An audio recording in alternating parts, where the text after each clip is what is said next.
So, as a Christian and a follower of Jesus, one of our callings is to pray over our nation's leaders. And here is my favorite prayer to pray over our current leader. It is Psalm 109, starting in verse 7. When he is tried, let him be found guilty, and may his prayers condemn him. May his days be few. May another take his place of leadership. May his children be fatherless and his wife a widow. May his children be wandering beggars. May they be driven from their ruined homes. May a creditor seize all he has. May strangers plunder the fruits of his labor.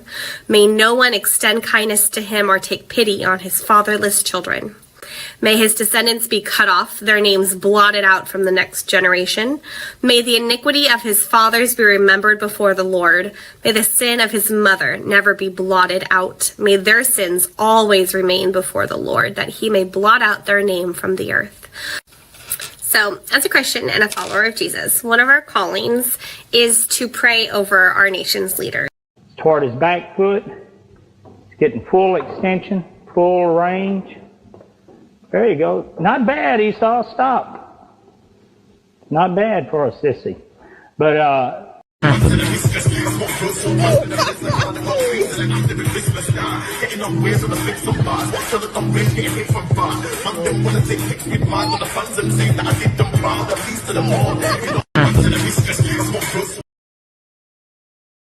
So, all right, say that, man. Yo, brothers, what you saying? Bless. What you saying, brother? Yo, big up everybody, man. Esau, you see me? I put £250,000 on my bed in cash. $250,000. Hey, bro.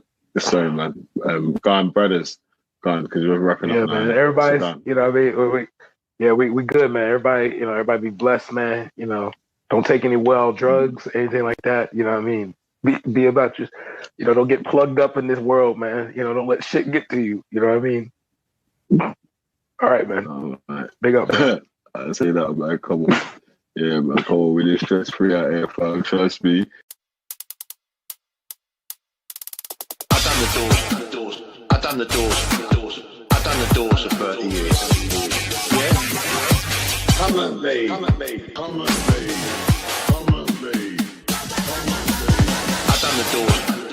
I've done the doors for 30 years. Yeah? Yeah? Come at me. Yeah? Come at me. Yeah? Come at me. I'll fuck up any man. I'll fuck up any man. And I mean any man. Yeah? Yeah? I go fuckeries downstream, I go fuckeries down road. Yeah? Yeah? Yeah? I go fuckeries downstream, I go fuckeries down road. Yeah? Yeah? Any man wanna come fuck with me? There's no Vaseline tonight. Fuck any man. There's no Vaseline tonight. In fact, I'll fuck two men.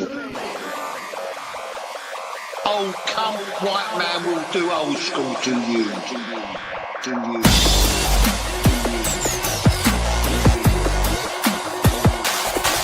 I'll give my phone number.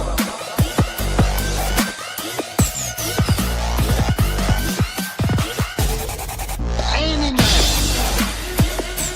Yeah? Yeah? I'll give my phone number. Come step to me and I'll show you what fuckery old cunt white man will do old school to you. Come to me. Come to me. Yeah? Come to me. Yeah? I will fuck every part of you and poke your eyes out with pencils.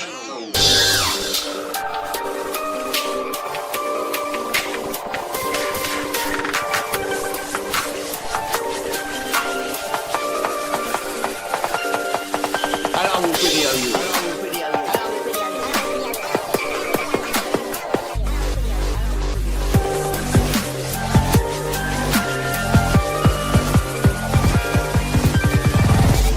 Come, any man want to big up his chest, big up his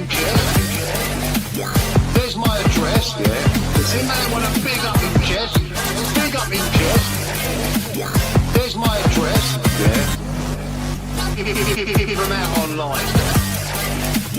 Give them out online. Yeah, what is your diagnosis? What? I'm love, I'm love, love, love, love. I'm love, I'm love, love, love.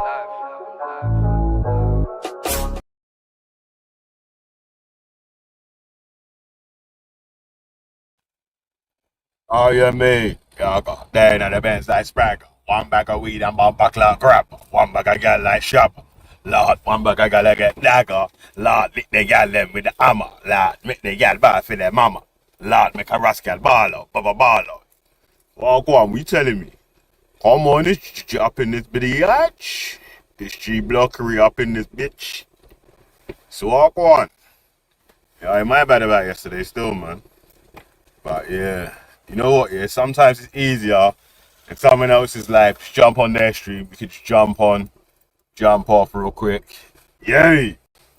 Yeah, man, let's work on all that. Aye, mate. So walk on. What are you telling me? Come on, step to me. Step to me. Step, step, step, step. Mad. He said there's no Vaseline tonight.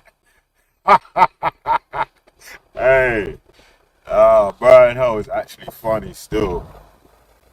Mad. Imagine that was your daddy. Mad. Oh my goodness. Oh my diddly diddly diddly diddly diddly diddly day. Yeah. Yeah, man. So slap the like button and share the stream and all them things there. Aye, mate. Come on, the bad picnic's back, man. Make the granny them a ball. Yo. Make the LGBTQ MMA scuba diver ball. Yay. Yo. Mad. Make an unknown American ball. Mad. How you mean? Make the secretary of the KKK, what is it now? The Combat 18. Mad. Go fuckeries up street. I go fuckeries down street. And then I cry at home. Word. Say less though, man. Come on. Alright. So shout out Troy Houghton. Sorry. Shout out Troy Houghton. Yeah, big up yourself, man. Well, go on. There you are. Breaking news UK.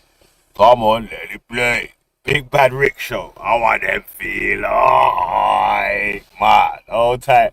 Man like Ghost. Restreams live. I want them feel like man. Them skin too tough to bleed. Hustle up, kick on you, not imam ghost. I make me step like a centipede. Man. Jeez. Hold tight. I hate it here. Mad. Come on. He says, morning, Mr. Valley. Morning, Mr. Simon. Yeah. Hey, walk on. Or you say, Morpheus unaffiliated. I want them feel like. Mad. Them can't mix me up in a madness. Yeah. Jeez, all tight. Danny Whistle. Whoa. I said, Danny Wides. I said, we said, Danny Wides. Walk on. Come on. You got yourself, man. I want them feel like. That is that thing what we like. When I take battery lights, and them is a flashlight. You want to go that's all your life, baby. That's right. Yeah, that's right. Mad. Yo, man, so imagine that, cuz I don't even need to make no bumper clap diss tracks. Yeah? My clapbacks are like 10-second shorts and get a 1K in one day. How you mean? Yeah? How you mean? Yo.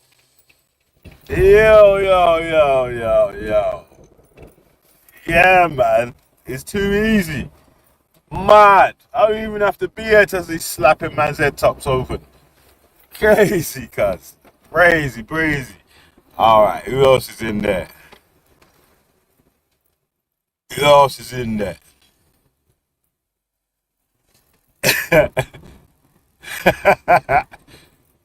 What? You go fuckeries down the street. No fuckeries up the street. Mad, mad, mad, mad. Jeez. Alright, all eyes on you, did it? Walk one. Come on, hold tight the west side, man. Alright, so that's everyone, yeah? Mad. Hey. So I did watch the DJ Academics interview with Bumba Clark, Kanye West. He's guy mad. Yeah, hey. Kanye West. I'll type 20, yeah. Big up yourself. Come on, come on. I slap the like button. What do you mean like number 2? Huh? Yo, you lot, slap the like button, man. Stop being tight, cuz. Stop being tight, cuz. Mad. Yeah, man. This ain't Ice Salty's yard, man. Yeah, you're dying at the world boss. You hear me? You're dying at the world boss yard. Massa. And if you slap the like button.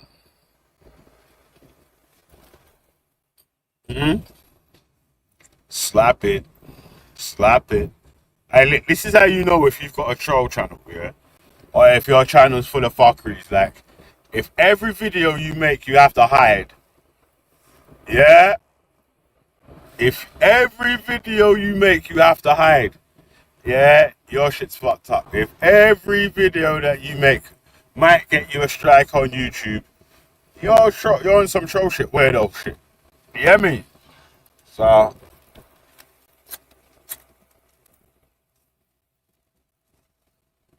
you know? Hey. I know it's enough man need to get their eyes tested as well. You get me?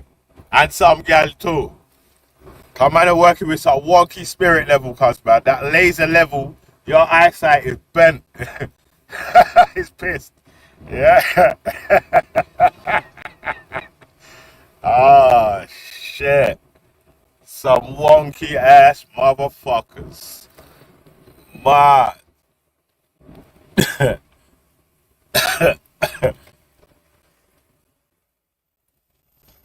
Jack Travers is Izzy. A-I-A-E-O-U.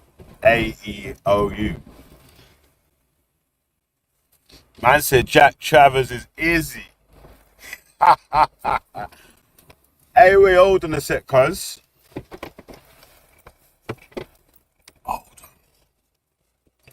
Hold on. Me. Hey. Yo. Sir.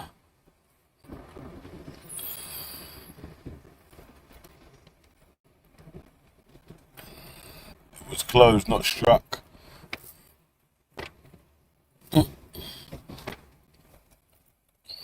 Yeah. Do you believe?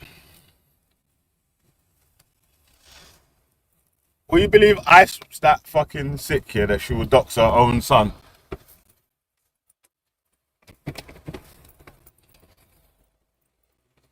Yeah, really. Yeah, I think Ice was fucked up, man, but I don't know if she's that fucked up still. You know what I mean?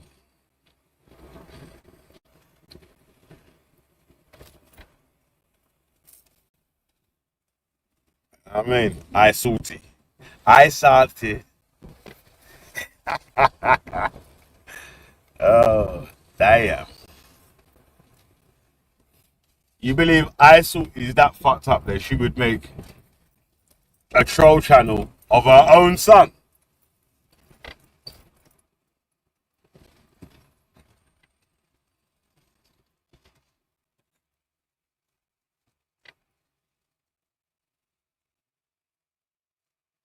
Weird still.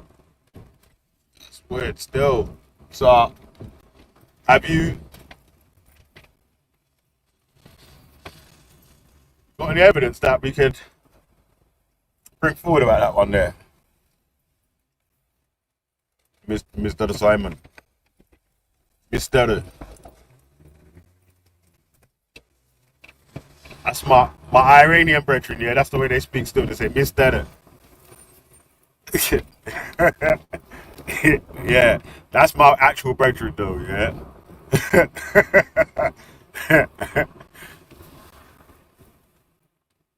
Yeah, that's the Iranian that likes other Iranians.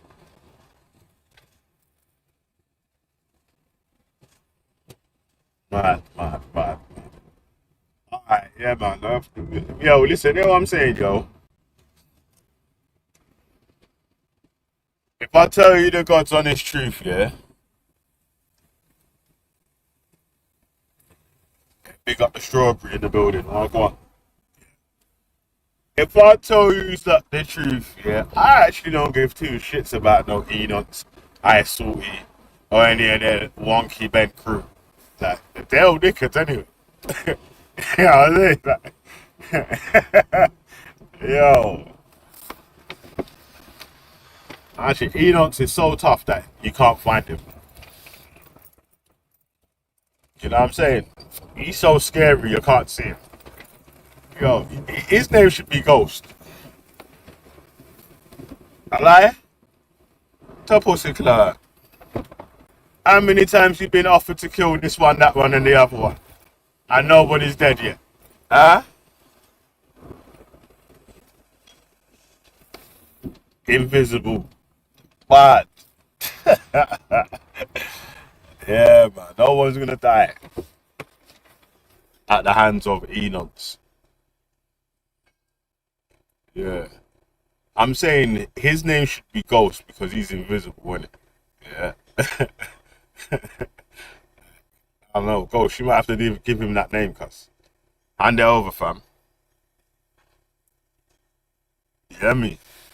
You might have to hand it over, cuz. Why so reminds me of Randall from Recess. Yeah, he's one of them little rats. Tell the teacher sort of rats, innit?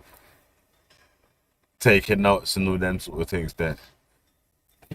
Yeah, that's what I'm trying to say. Like, obviously, you can't be scared of any of them because the only thing that they can do is try to, I don't know, find your address and then find pictures of your children or something weird like that. Like, they're not actually going to do anything. Well, they report you to the police or something weird like that or whatever. Like, whatever they're going to report you for is going to be false anyway. So, and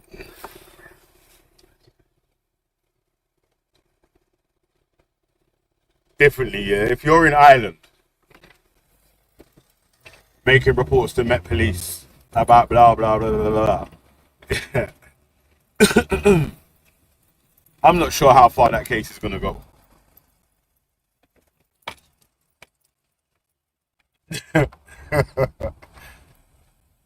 Hey, what?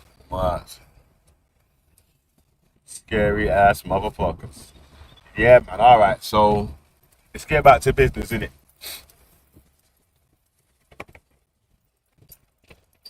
Yeah, man. Bomber clock, Kanye West. Hey, what I'm saying though, right? Let me make this statement from the start, though, innit?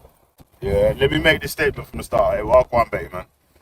But real quick here, before you go in though, yeah, let me make this statement from the start though. Like I've been saying for a little while, and a couple of older people in the community keep trying to make this a point as well. Is like, obviously, if someone's a fucking entertainer, then you should only get any sort of entertainer sort of advice from them or whatever, innit? Like, if someone's like an athlete, they may be getting advice about athletics from them would be a good thing, innit? Like, having any of your musicians as political speakers when that's not their forte is that Why the fuck should we listen to a rapper about anything to do with COVID? Should we listen to a fucking scientist? But anyway, that was that still. Walk on, baby, man. Hello, my fellow Islamophobes. Yeah, man, big up. Big up yourself, man. Big up. How you mean? I saw the topic of the day, so I thought, oh, let me give my 2 cents worth. I see our fellow brother, Mr. Black Ku Klux Klan himself, has ruffled a few feathers with his billionaire status, isn't he? He's claiming he's a billionaire as well, isn't he? Yeah. But Forbes said his only He's worth. got a diamond swastika chain. Are you mad? Yeah, I was got diamond. I'm not taking it, yo. A diamond swastika chain. He's going mad. Oh my days, I can't believe it. I can't believe it. He's gone mad. I think he's saying he's worth 2 billion, and I feel like our brother there is like the black version of Elon Musk. That's what I feel like.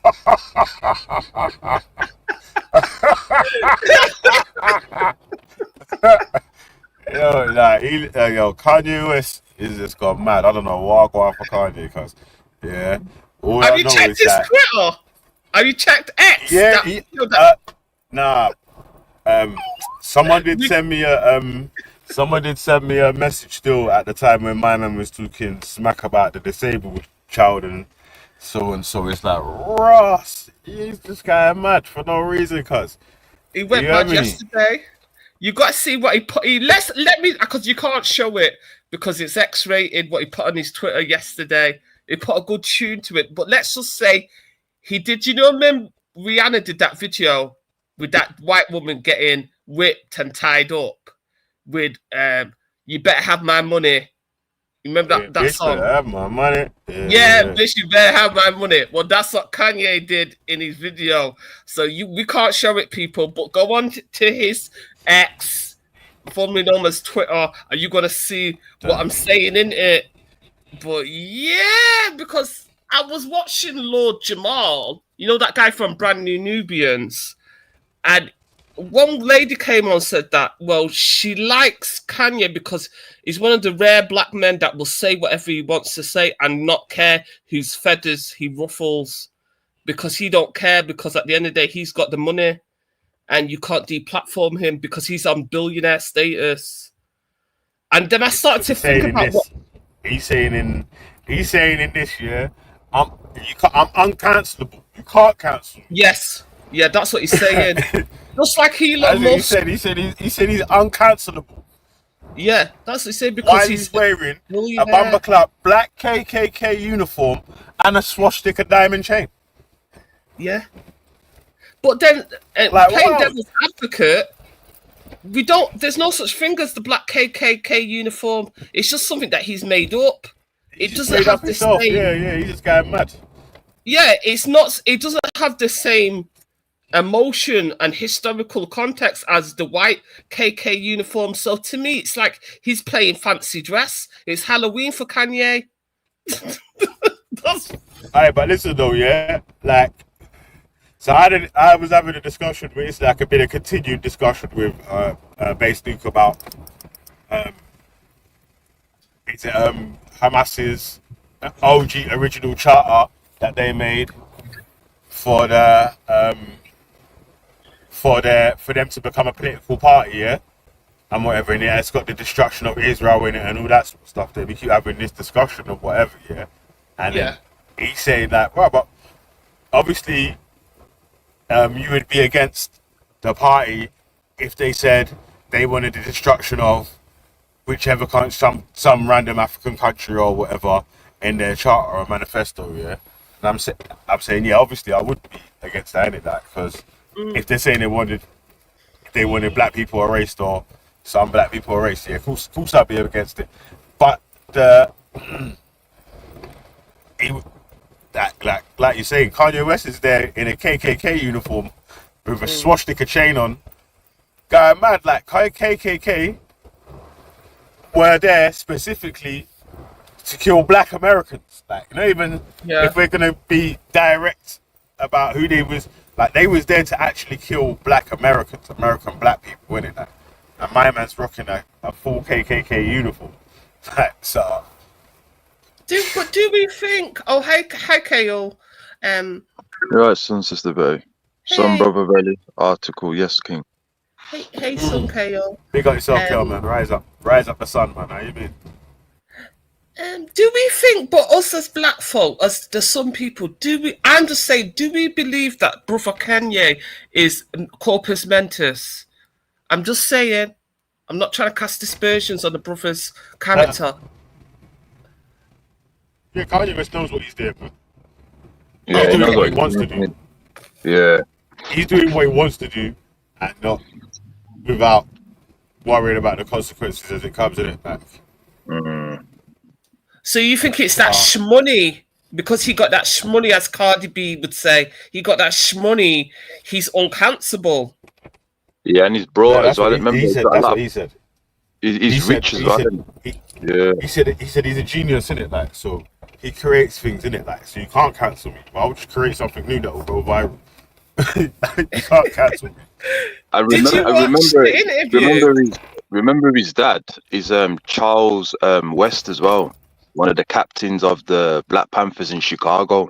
Oh, so they do watch Kanye a lot, and I do believe I know that he's bought by them, and at the same time he's trying to maneuver, but it definitely is a detriment to us as a people how he behaves.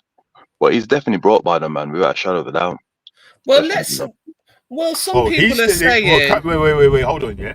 Kanye West in this interview is saying the opposite thing. He's saying all these other dons are bought and paid for. Yeah, you can't buy me off or pay me off. That's what he's saying. That's what he keeps saying in these interviews. All these guys are bought off. He said Jay-Z and Beyonce is bought off. Yeah, they brought him in.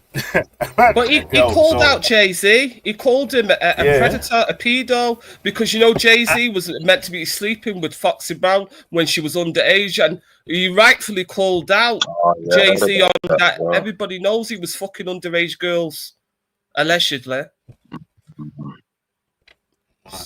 Mark. But yeah, that's what Kanye West is saying. He's saying that all of these industry people are bought out. Yeah, and then he went full Adolf mode, yeah, where he just started going like, "Raw the Jews, it's the Jews." He didn't just say the Jews. He went them Jews, and then he went the white people on top of the Jews. So that's what he said. Yeah, that's what he said. Yeah, have you watched the interview? You might have not watched the whole interview. Yeah, I have. Oh, you watched it as well, yeah? Yeah, I watched it. Of course I got to watch it. Yeah. No, because that was a mad interview still. I was like, oh, shit. Kanye West is... He started getting... Because, the Pink Mafia... the Pink Mafia, they're going crazy because kept on using the word faggot, free list, and the Pink Mafia, they're going crazy about what he's saying. And and what's his name? Academics was asking him at that time, innit? Like, Rob, what, ain't you worried about them, man? Like, obviously, you're like, you're just using it freely or whatever. Like, he's like, well, I don't care about none of them faggots. That's like, shit. Jeez. All right, Kanye. I can't support the Nazi chain and the fucking black KKK uniform though, cause like, god damn. I mean that. Lord, that's mercy. It's a leather black KKK uniform. He really up because obviously if you go against what did they call it, the Velvet Mafia, the Pink Mafia, you know what I mean? They can make life uncomfortable for him. But he's like you said, he's a billionaire. Do you know what I mean? Yeah. So he don't care. He said he gonna move to Japan. He gonna go to Japan. And I don't think the Pink Mafia have much power in Japan. From what I know, I don't think they're riding on that wave. Yeah, but they do have that androgynous style out there, though, Sister Betty, don't you? Have you not seen that androgynous type of way in Japan? So it can easily maneuver with that. You know what I mean? But they're not very he got masculine Japan, looking innit? men, are they? Though the Japanese, though, are they really? They're quite Nah, the ones I see. Kanye West dry snitched they're- on himself. He dry. I think academics dry snitched on his destination, innit? You know what I'm saying? But Yeah. I feel like that was a Freudian slip, you know, like he done it on purpose still. It's one of them ones like, right, yeah, so why are you going to Japan? Oh shit, Gold, come back, man. I was just about to add you, cuz. I was just reversing, fam. But like, yo, yeah, so Kanye West is guy mad still, cuz. Can't believe it. He's got. Hey Betty, do you know what? Yeah, are you on laptop? Would you be able to share the interview? Because I got it here on screen. I don't know if you can hear. You can hear it on my laptop. Let me see. Okay, let me just find it because it's on YouTube anyway. That video. Yeah. So what we saying? So what we saying? The secretary's back then, some brother Billy. Yeah, Is yes. she back, yeah? Until I escape van life, I want to go. I want to get a van and tour around Europe and Africa. So I'm temporarily back. like Mission Impossible 1, yeah. Yeah. Wow. Let me find this interview and interview Man, because like they said they're Gold, going to take it down as well. Don brother Gold. Yeah, I've got it on screen record anyway, man. So once they take it down, I'm gonna upload that shit, bitch. Let me see if that's this one. Let me make sure I get the good quality one. That is a wild interview, fam. Are you mad? Yeah, see, we've got to see what Gold thinks of it as well. Yeah, I've got it. Yeah, now. Okay. Yeah, that's a wild interview, man. Well, I'll go on Gold, bros. What are you saying, cuz? Can't hear you still. Yeah. If you're speaking.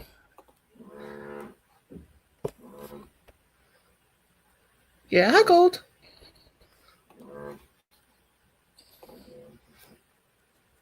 Yeah. So do you want me to can't hear you if you are speaking still. Let me see. Do you want me to play it for the bit when he opens? Yeah, you might as the well just door? play it from The bit when he meets Kanye. Yeah, when Kanye actually comes back. Yeah, he comes in it. He bucks him. He's doing normal clothes, and he's like, "All right, let me get changed into my uniform." Let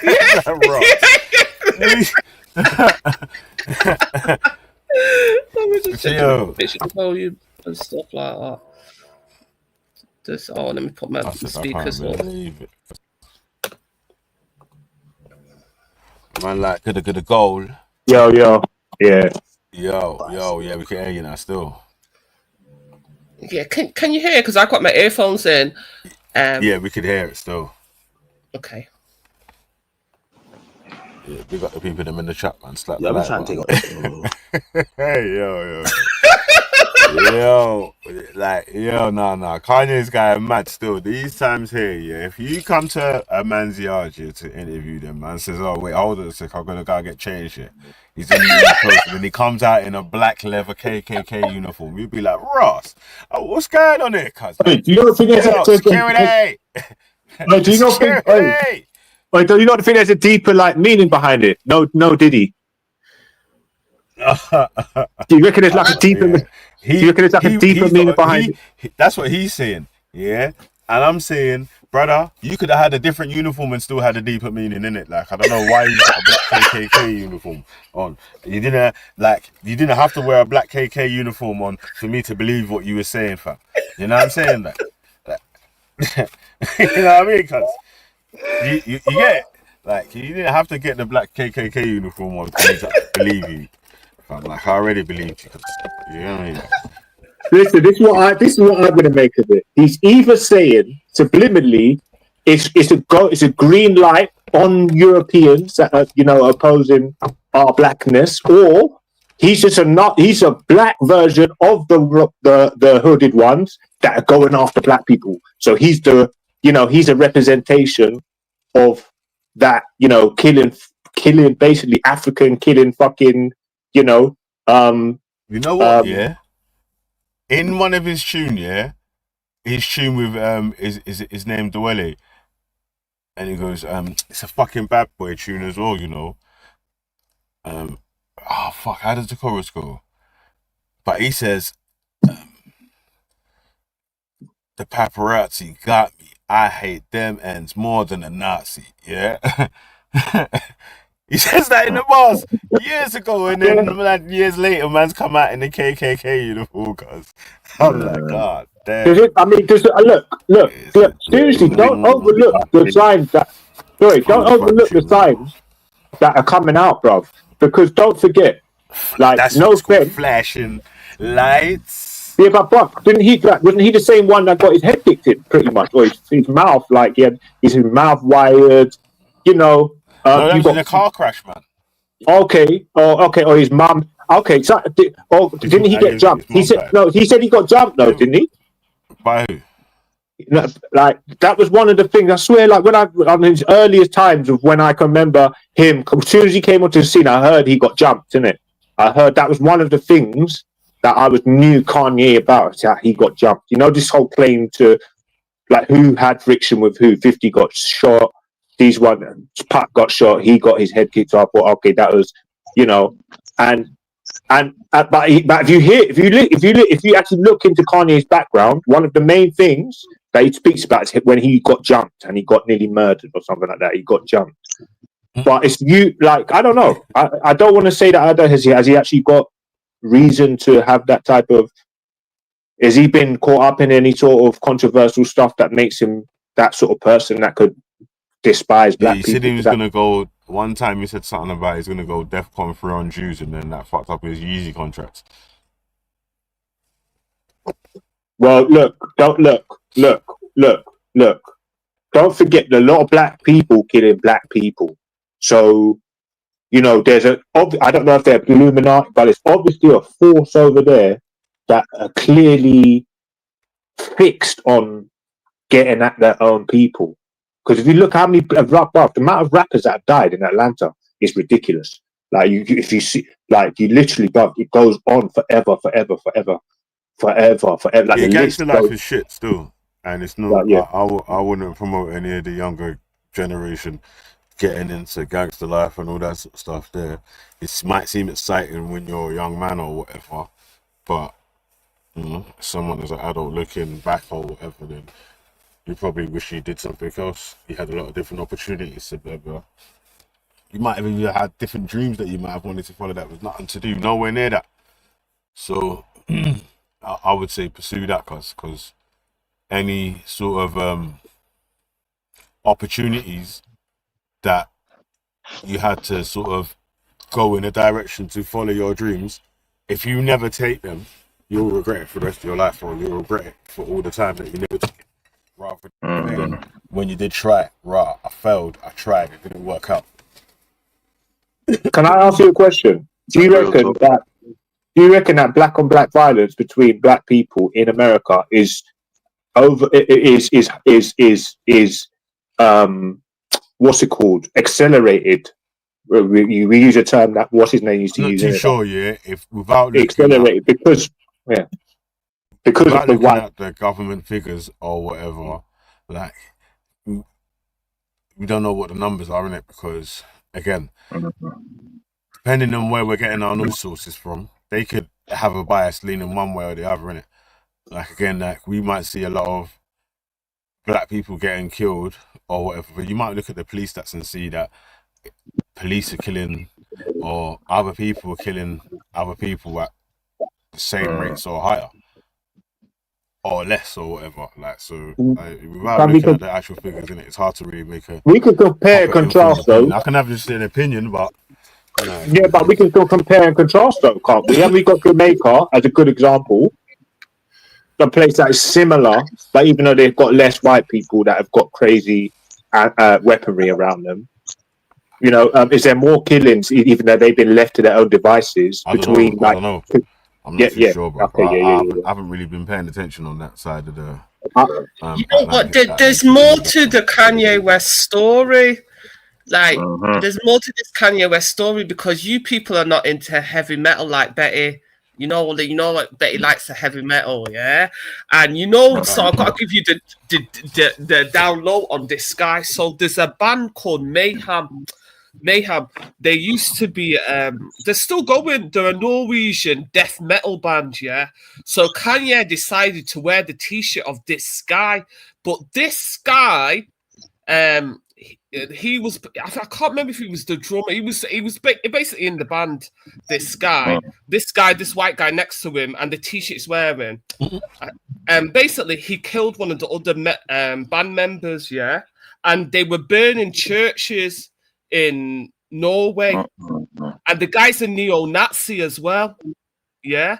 So you see this T-shirt that Kanye's wearing here, yeah, next to the black man, that is the neo-Nazi guy that was done for murder and did 15 years in jail for burning churches and killing his bandmate. Yeah, and then you see this neo-Nazi guy, yeah, he comes out of jail, and when he finds out Kanye is wearing a T-shirt of him and his band, he's got a T-shirt with Kanye on his Kanye's face, and he's wearing the T-shirt himself, the neo-Nazi. Yeah. So they're both promoting each other. It's madness, you know. Oh, big up Jupiter, yeah. Honestly, it's crazy because you know me. I like all types of music. I'm very into Nirvana and heavy metal and shit. No, I don't know. I can't take that. You see, you know what it is, yeah? It's that. I'm like, bro, I can't fucking take the bro that's screaming like that, bro. Man, like, shut up, bro. Yeah, no, get out of here, man. Turn that up. I love that shit. You know me. I love to scream. You know, I'm not called Machine Gun Betty for nothing. But this, so for this guy to promote that death metal band that killed his band member and also started burning churches in Norway, and I think someone actually died when they burnt the churches, because this guy, this neo-Nazi guy, the Norwegian guy, he says Christianity is just a sect of Judaism, and the Jews and the Christians are pagans, and they burn up Europe to spreading Christianity via the sword. And he don't like black people. He lives in France right now with his Celtic French wife. I swear it's madness. But when I saw him wearing Kanye's T-shirt, I thought, what the fuck? And then I found out it was actually Kanye that started it, because he was wearing this neo-Nazis guy's T-shirt. It's a mad thing, fam. It's not this guy is proper. You know, Kanye is promoting madness. How can a black person promote a white guy that doesn't believe in us? And this guy's no joke. And like, as you know, more and more, there's more and more people that are leaning towards them sort of outtakes. It's just a bit weird still, man. But you know, sometimes you know what happens here is, if you try to influence people to make decisions one way or the other and not just let them find out for themselves, sometimes you have to just let the people find out for themselves, innit? Right. Yeah. Honestly. Some of you man are following these racist dons all over the place to do this, that, and the other. I'm not going to do that. I'm going to let you find out for yourself why I'm not doing it. It's madness. Because that guy from Mayhem, he's not on a joke thing. The man was prepared to burn his own people. He killed his own with random white fellow band member, burn up churches in Norway. He's not on a joke thing. He's a proper neo-Nazi. But Kanye thought, I've got to put his T-shirt on. And don't get me wrong, the neo-Nazi guy, he's a good musician, because he spent 15 years in jail creating several albums, even though obviously he's locked up in jail in Norway. 1 second. Well, listen, when you got a man that's putting lyrics in a thing called "Somewhere Far Along This Road, they lost his soul to a woman so hard there," that's how you know. Kanye's being some classics, you know. He had his heart. Talk about with Kanye. But listen, like I said, again, you can support someone's music, cuz brother, just like not be following their political stances. You know, you don't have to be a sycophant and follow fucking everything they say and do. Cause like, again, man, see Kanye West wearing a fucking swastika diamond chain and a black KKK uniform. I ain't never gonna wear that, brother. Are you mad? The fuck? Are you okay? Listen. Hey, Biggs, is he appeasing though? Is he conforming, appeasing? Or is this band as well? The band is crazy, because you see this guy. This is when he's young. This is when he's younger, yeah. But I swear to God, this guy, the other band member from Sweden, it's so disgusting. Let me just tell this story, mate. No, let me just tell you the story, Mayhem. The guy was a guitarist. He was suicidal, got bullied as a kid. He shot himself with a shotgun. And the band member that this other guy killed, put the cover of this guy's suicide on the album cover. You see the guy's head blown off and the album cover. That is one of the reasons why the neo-Nazi guy shot him, because he said, you're taking it too far. Our band member committed suicide, and you're gonna put when he found the body of the band member, the main guy, he took it, instead of him to go and report it to the police, he took a picture of it and then he put the cover on the album, their album. That's one of the reasons why the neo-Nazi guy killed him, because he said that you're just taking it too far. Do you know what I mean? It's crazy, but this is what Kanye is promoting. Do you know what I mean? And this is the guy when he was younger. I think it's called Vargs or something. But this is him as he's older. But yeah, him and Kanye are having some bromance. That's why white people are getting upset with Kanye, because he's not just promoting, the KKK. He's proper promoting neo-Nazis like this Varg guy from Norway, a fucking killer. It's mad thing. Sorry, carry on. What you call it, King Gold. I just want to let the people know. Yo, hey, listen, Kanye West made "Wait Till I Get My Money Right." Oh, that tune is fucking sick as well, cuz I can't believe it. I think they're all I'm seeing my groundbreaking. man with a swastika chain and a KKK uniform. Like, oh my god. What during that song? Yeah, yeah. Yeah, that tune. Yeah. With the young Jeezy on the ad libs, yeah. Even Jesus walks, God show me the way. I mean, fuck that shit. That shit is shit. Yeah, it was still kind of epic sounding though. That's what he does. I fuck with it, man, because it's epic sounding, and he's worked his own niche, so he's made it sound Hollywood, and only other couple rappers people can do that. And Beyonce's kind of done that. She's kind of got it hit. Working this grave shift, I ain't made shit. So mate, buy me a spaceship. I can take off and fly. Oh my days, that tune was bad. Graduation. But alright then, fuck it, man. But play it. How you mean, man? From the river to the sea, Palestine should be free. Suck your mum, Nico. And what? Biggs, you ain't answer the question. Acting like man's trying to hide from any of you poor souls. Like, they'll say it in your face. And tell you to suck your mum too. Let me ask you a question, Big. Sorry, Big. Let me ask you a question, bro. What do you think? I don't know. Look, I don't want to line you up in it, because people may be listening. But I'm just saying, do you feel like he's appeasing, like his audience, or the audience that the power players? Do you reckon he's appeasing? Like his movements in general, not with this particular thing here. Like, you reckon he's kind of like an appeasing type of character, where he's trying to do everything for everyone type of thing? He's like one of these people.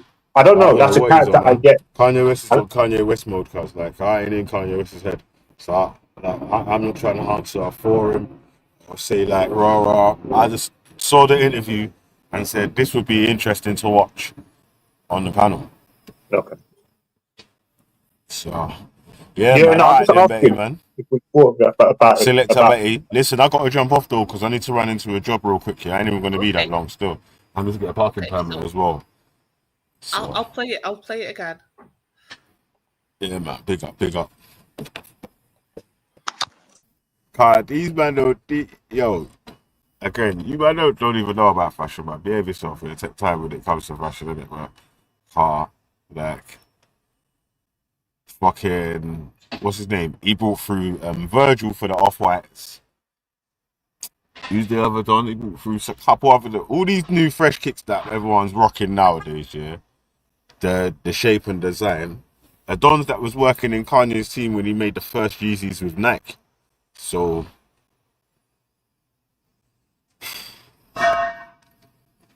Kanye's a madman still. But when it comes to making trainers, when you said you know about all them 350s, they sold off and went mad.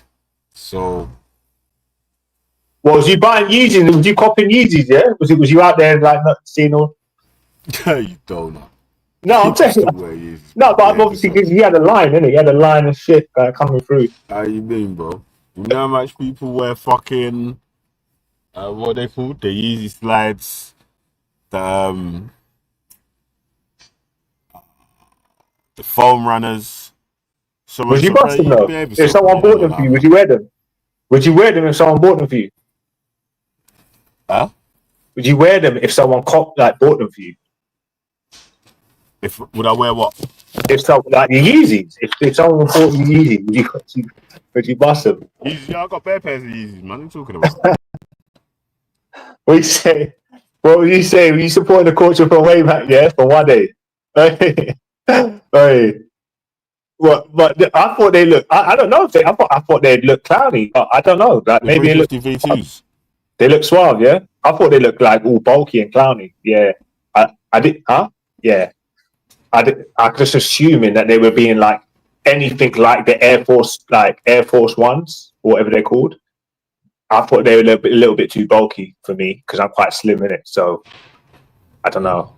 They weren't really for me, but I guess each to their own. But yeah, no. But I guess they would have been nice, isn't it? Obviously, once the contract with Adidas run out or whatever, remember the first DEFCON 2 statement.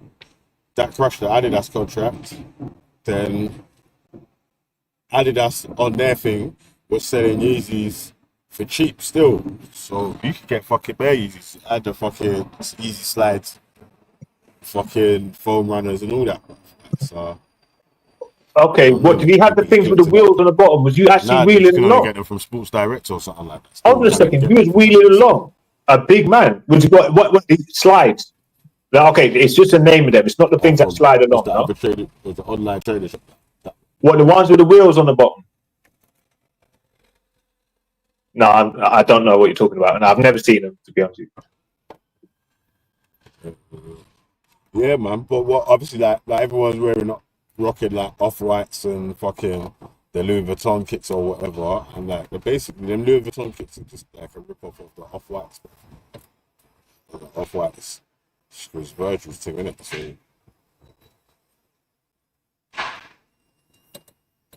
well, I mean, look, if everybody would have bought a pair of Yeezys from the black community, you know, where he was angled up is, I thought he came across like he was a savior for black people. You know, and some people would have been having that type of idea. Because don't forget, 50 Cent has just bought up a lot of real estate, and I think it was a film production company and complex, and I believe Mayweather's not so long ago just purchased a lot of real estate.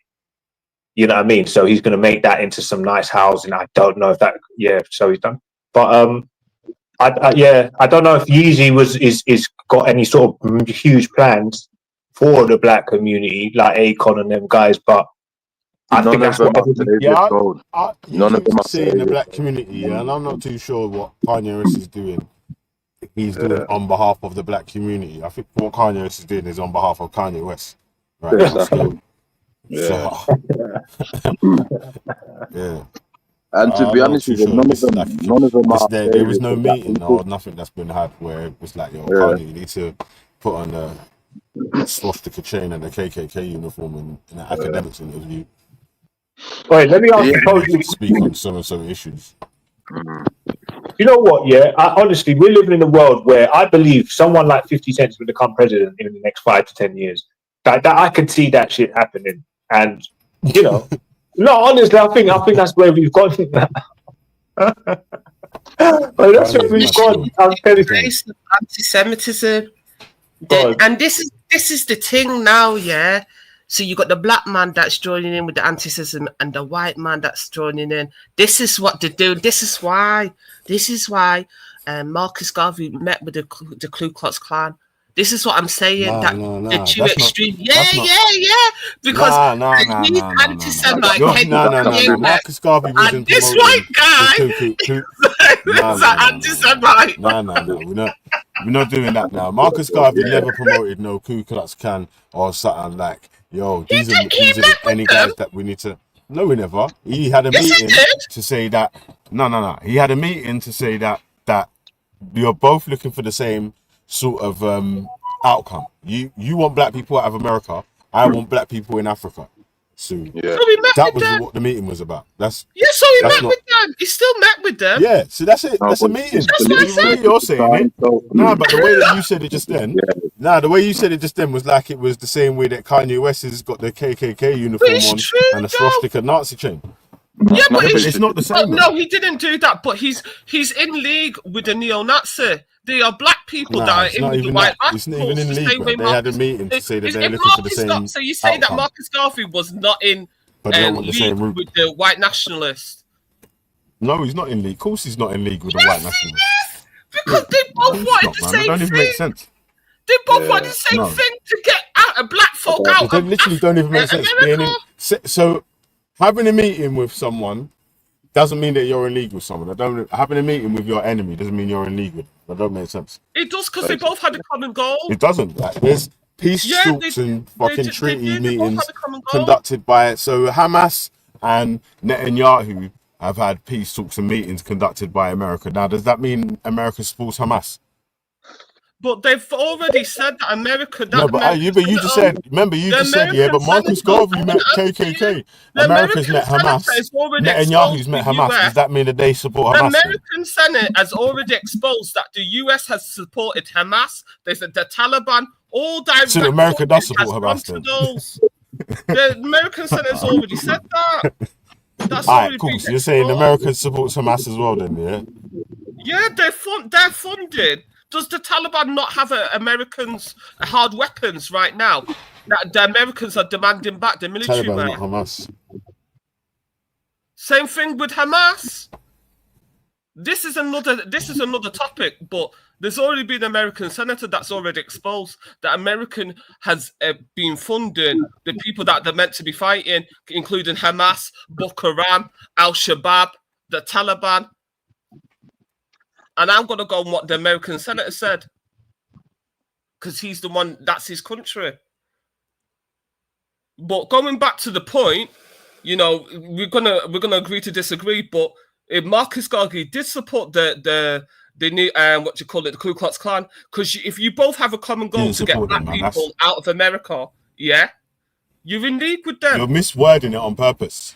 No, I'm not miswording it. You because are. I know You are. black That's why you're nationalists giggling as well, because you're blatantly miswording it on purpose, because you know that that's going to go into a whole different side debate of is having a meeting with the KKK because they both wanted the same outcome, but they wanted to use different methods.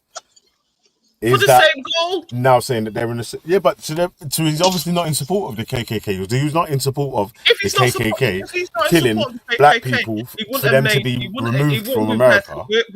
He wanted black people to go to Africa. He wouldn't. Well, I'm going to disagree with you. You don't meet up with the white nationalists. Wait, hold on. Wait, is this the same? That's not And then that's not right at all. Working with them. Nah, because I know so that means so let me bring back the same example. How many then. black So Netanyahu has allowed Hamas to receive funding. Okay, Netanyahu has allowed Hamas to receive funding from groups has allowed Hamas to receive funding and actually allowed the money to be transferred through to them or whatever from groups that are not friendly to Israel or whatever. Does that mean now Netanyahu is in support of Hamas now?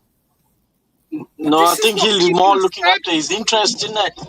Israel has supported Hamas. They've got direct funding from Israel. This is well documented, fella. But during the elections. We'll do another video. We'll do another stream on that. But we got to go. Just to go back to the topic. Just to segue back to Kanye quickly. Yeah. Is this the same Kanye from what I've just seen in the comments? The guy that had a White Lives Matter as just as the civil rights movement started after Thingy getting his neck, getting squashed by the police. This is Kanye. What happened was Kanye and the other woman. I think he's wearing a white. I think it was a shirt belly. That's bullshit, man. I think he had a white shirt on or something. That's a false comparison. Yeah, White Lives Matter. He was doing all that White Lives Matter bit like when he was going crazy. I think there was something like that. Ralph did it first. Yeah, and you got to remember, all these far right were supporting him until he turned on Ralph the Jews. did it first. Ghost, I have to correct you.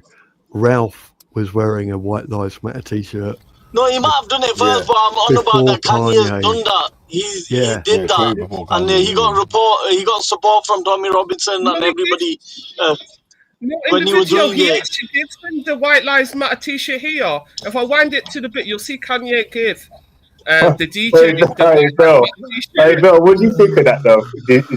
Is that like him wearing a white life? There's no way you can never compare that to Marcus Garvey, man. That's mad. That's a wild comparison, man. No, but but besides that, I mean, I'm just saying, as a move. Kanye West is a madman, then it's not saying, innit? It's not saying move. He meets a couple of good tunes or whatever, innit, man? But like, he's steeped in controversy. Every fucking political point that Kanye West makes, or whatnot. He's not a politician, man. Yeah, he's steeped in controversy. Let's just say he's steeped in controversy. He can't even write his own beats.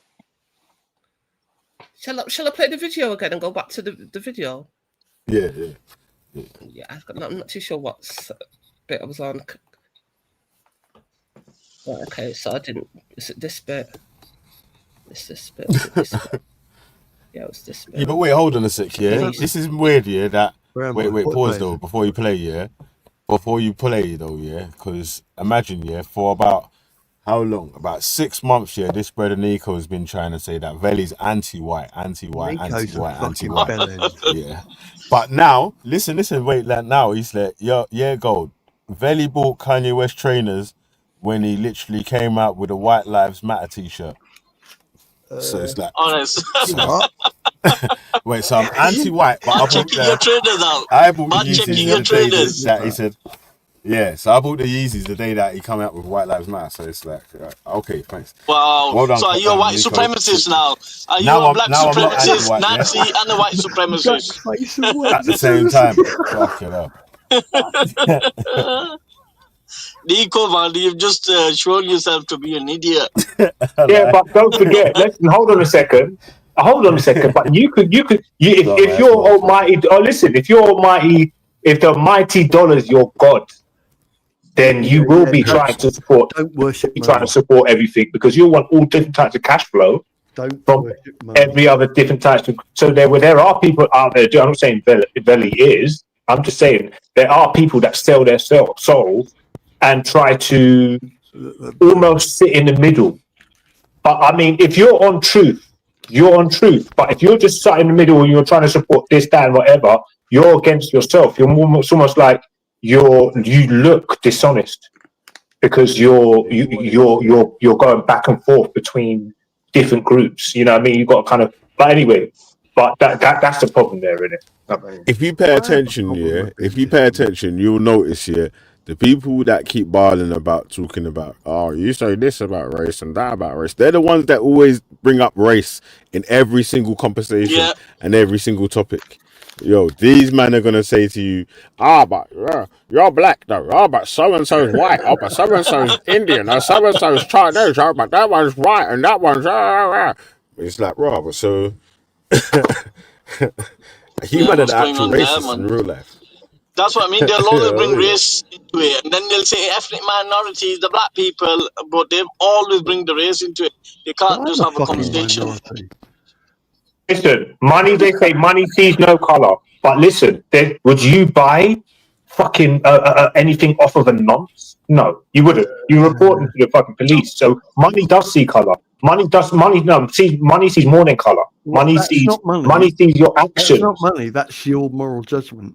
No, I'm just saying that some people, we're talking about people selling out for money. You wouldn't buy product from a nonce, so that's your choice as a consumer. That's your moral decision, which is correct. Well, there's certain So, what do you mean? What point are you making? Are you trying to discredit my? Okay, yeah. So it's your moral outlook, I guess.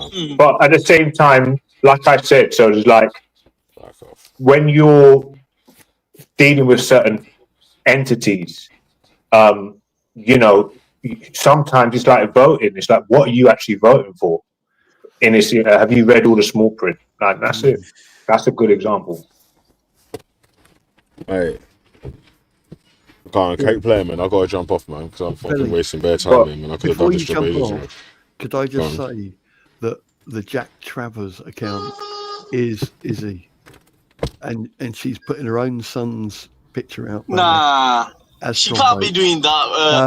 What evidence do you have? I've literally got the receipts. Have you? Yes, it's Izzy. Wow, so that person is putting details of their own family and self-doxing, yes, self-snitching. Also, but that's worse than self-snitching. I think it's a bit deep. Why do I know that? I'm Isaac Cunt. So I know exactly who struck which channel and why and which videos. That's Izzy. So why would she do that? Why would she do that? Just be aware. I don't care. Oh, like, do you think she's thinking? I just know. Okay. There's absolutely no doubt. All right. I know it's her. All right. So Simon, obviously, I don't know where you're thinking this, or you've got that gut feeling that is her. No, I don't have a gut feeling. I have text on screenshots. So I know it's her. You think? All right. So I'm trying to get into the reason why we should do this. All right, Simon. You know, yeah. So let's just say is her. So what's the motive? That is she trying to set people up? You'll have to discuss that later. 1 second. It's called troll bait. It's called troll bait. It's exactly the same thing that Brian Hell did with the pictures of his children on Twitter next to a chicken hive. She is expecting people to dox her so she can report them to the police. Well, Esau's doing the dirty work, and she can pretend to be an innocent old lady. But I thought Esau's wanking over Brian Hull. What's going on here? I don't know. Honestly, the only thing of any relevance I have to say today is the Jack Travers account is Izzy. She is doxing and using her own son's image. So we will keep an eye on that one then. We'll keep an eye on that one. To join in with the troll accounts. What's sorry, this is getting really personal. Can we try and keep it like just so it's I'll lighten up. a bit general? Go on, Akindo. Yeah, let's just stay constant. Yeah. Simon, I'll do a live later. Just jump on and we'll discuss it. All right. I'm just saying, just for the viewership in it. But I mean, what's this? What I've been missing the video as well. I can't hear shit. I can't hear nothing. So I don't know if you're going to turn it up or what. There's nothing I can do because I'm on my laptop. You know, I can't turn it up. I'm not on my Mac. I can't turn it up because I'm on my laptop. That's how as Isaac gonna go. Yeah, so just leave it because we can't really understand what he's saying, and like he's just pointing at some sort of costume. Is that like a black KKK costume? Yeah, I think he's unless someone else has got a laptop. Has anyone else got any computer that they can play? Valley says he's got it on his phone, so he can play it. Valley, can you come back and play this video on your phone? Because I'm only on my laptop today, so I can't get the volume. Normally I'm on my Mac, so I can get the volume higher, but I can't get my volume higher today. But anyway, just like obviously, look, we are what look. I'm just going to say this for me. We are currently observing a brother who has gone through a certain process of trying to attain the ultimate power, become an icon. He's met up with some unsavory characters. He's been robbed. He may have gone into some conflict or whatever, and it's resulted in him looking, by my perception of him, being a little bit unstable. Now, I'm not going to pass any personal judgment on him in particular. I just hope that he does what he needs to, and he ain't getting too fucked over by anybody. And he's doing great work. He does great music.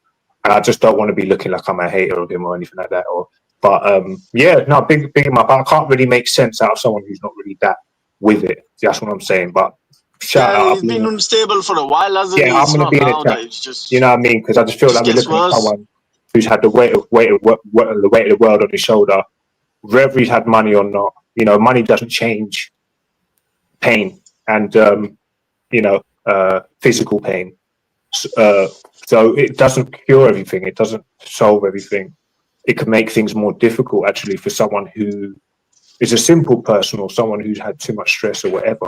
So money can be actually counterproductive, or just someone who's an introvert. Or someone who's not really that secure and just leaves himself open. And like we see, a lot of them get murdered. Unfortunately, rest in peace. A lot of people who got in a situation that he's got in, and they just lost their lives because of the love of wanting to be in the face of the eye. And entertainment doesn't rule out death and murder. That's on the forefront of the order. Actually, the games involve slashing and gashing. Since I feel like the frequency of the human race has swooped to this level, this is normal. But in my world, with my logic, I know this is just madness. So, but shout out to everybody. I know it's a little bit of a monologue, but that is just my summary. That's my synopsis. It's a bit emotional, yeah. This whole situation that we're looking at here. And shout out. So you're saying that you as a black man wouldn't wear a T-shirt that promotes a neo-Nazi that was burning churches in Norway and killing people and believes in the death of black and brown people? You're not feeling a black man like that. No, I'm more reserved. I'm more reserved. I'm way more reserved. That's why I could be famous, and I feel like for you to want to get into the eye, even as a footballer, as a musician, as whatever it is, you are at the top of your game at. You either want to make that decision where you want to go into an uncertain position and have to suffer the consequences of just fame alone. Having to deal with people knowing you is difficult enough. I don't want to laugh. I'm sorry. I'm not laughing at what you said. I've just realised that you see this Varg, this neo-Nazi. He's selling T-shirts for his band on AliExpress. You're supposed to be a neo-Nazi. What the fuck are you selling on the Chinese website? Your mission dies on the Chinese website. Sorry, so as I was saying, just quickly, so I'm going to land here. So from the outside, it looks easy. So, without me being too, sympathetic, I can definitely, see where he's coming from and sort of, understand at least that, he's in a situation that a lot of the time he hasn't got control of. And, like I said, fame alone, as it may look good and flipping, luxurious, So and it is fucking, bro, sometimes just meeting 10 people that know you alone can put you in a situation where you just want to cut yourself off from the world because it's just like, it's too many, it's just too much. Yeah. People, look at this. This is what I'm saying. This is the neo-Nazi guy's website, yeah? Can you see the Kanye West T-shirt? He's selling a Kanye West T-shirt, this neo-Nazi. This is what I'm saying. Kanye's selling his T-shirt, the neo-Nazi, and the neo-Nazi Varg is selling Kanye's T-shirt with his band name on but it. you got to remember that they was all working together when he was wearing that White Lives Team Tommy, all these lot were supporting Kanye. They was all of Kanye's backside. They was all up Kanye's backside. They were promoting him. They were supporting him. They were saying big up Kanye and the other lady from America. I can't remember her name. Wore a T-shirt saying Candice I Owens. support Team Ye. Candice Owens. They was all up his ass until he switched on the Jews. Once he switched on the Jews, they were like, they didn't know whether to handle it. This is why Tommy then did that whole thing of the Jewish question. I don't know if you've seen that. Candice Owens is still supporting Kanye. It's Tommy Robinson that's not supporting Kanye. Do you see what I mean? Because Candice is always going at the Jews as well. She's got trouble with the Jews too. Yeah. She's that back and forward with that Shmeli dude, doesn't she? So this is what I was going to say, just quickly. It's easy to label. Sorry, go on, continue, guys. I didn't want to clash a bit rude cutting your call. No, I bet you were saying something, yeah. I'm just saying, it's just mad. They're just like they're all in league with each other. Yeah. This, But I don't think but he is a black nationalist. Kanye, he can't because thing is not. She's white. His baby mum is white. I His think ex-wife is white. black man. If anything, Kanye is anti-black. Yeah, Kanye's just for himself. He's a god, as he said. He's a god within himself. It doesn't cut it. It's just crazy. I never expected to see a neo-Nazi wearing a t-shirt of a black man. I do want to say this. T-shirt. I don't know. I'm going on mute. There's certain people I think that are pieces of shit. But there's certain people I think who are really trying to do something positive just for themselves and human beings as a whole when it comes to their art. I do believe there are genuine people out there. But then there are people who are maybe good pieces of shit. And then there's people that say they get lured there after their first, second album, whatever it is.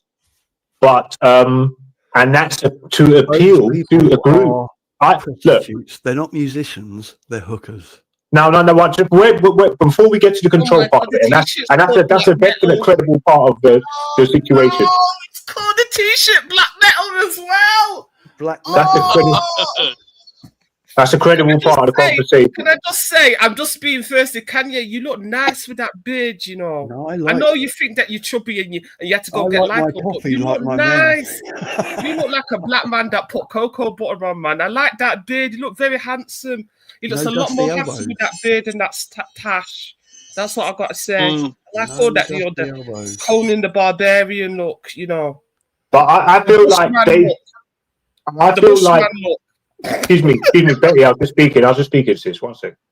I feel like because there's a segment of society that want to listen to maybe more of like unfiltered music. So it's like CD, maybe more explicit stuff. You could say maybe stuff that talks more to do with death or to do with sexually explicit stuff.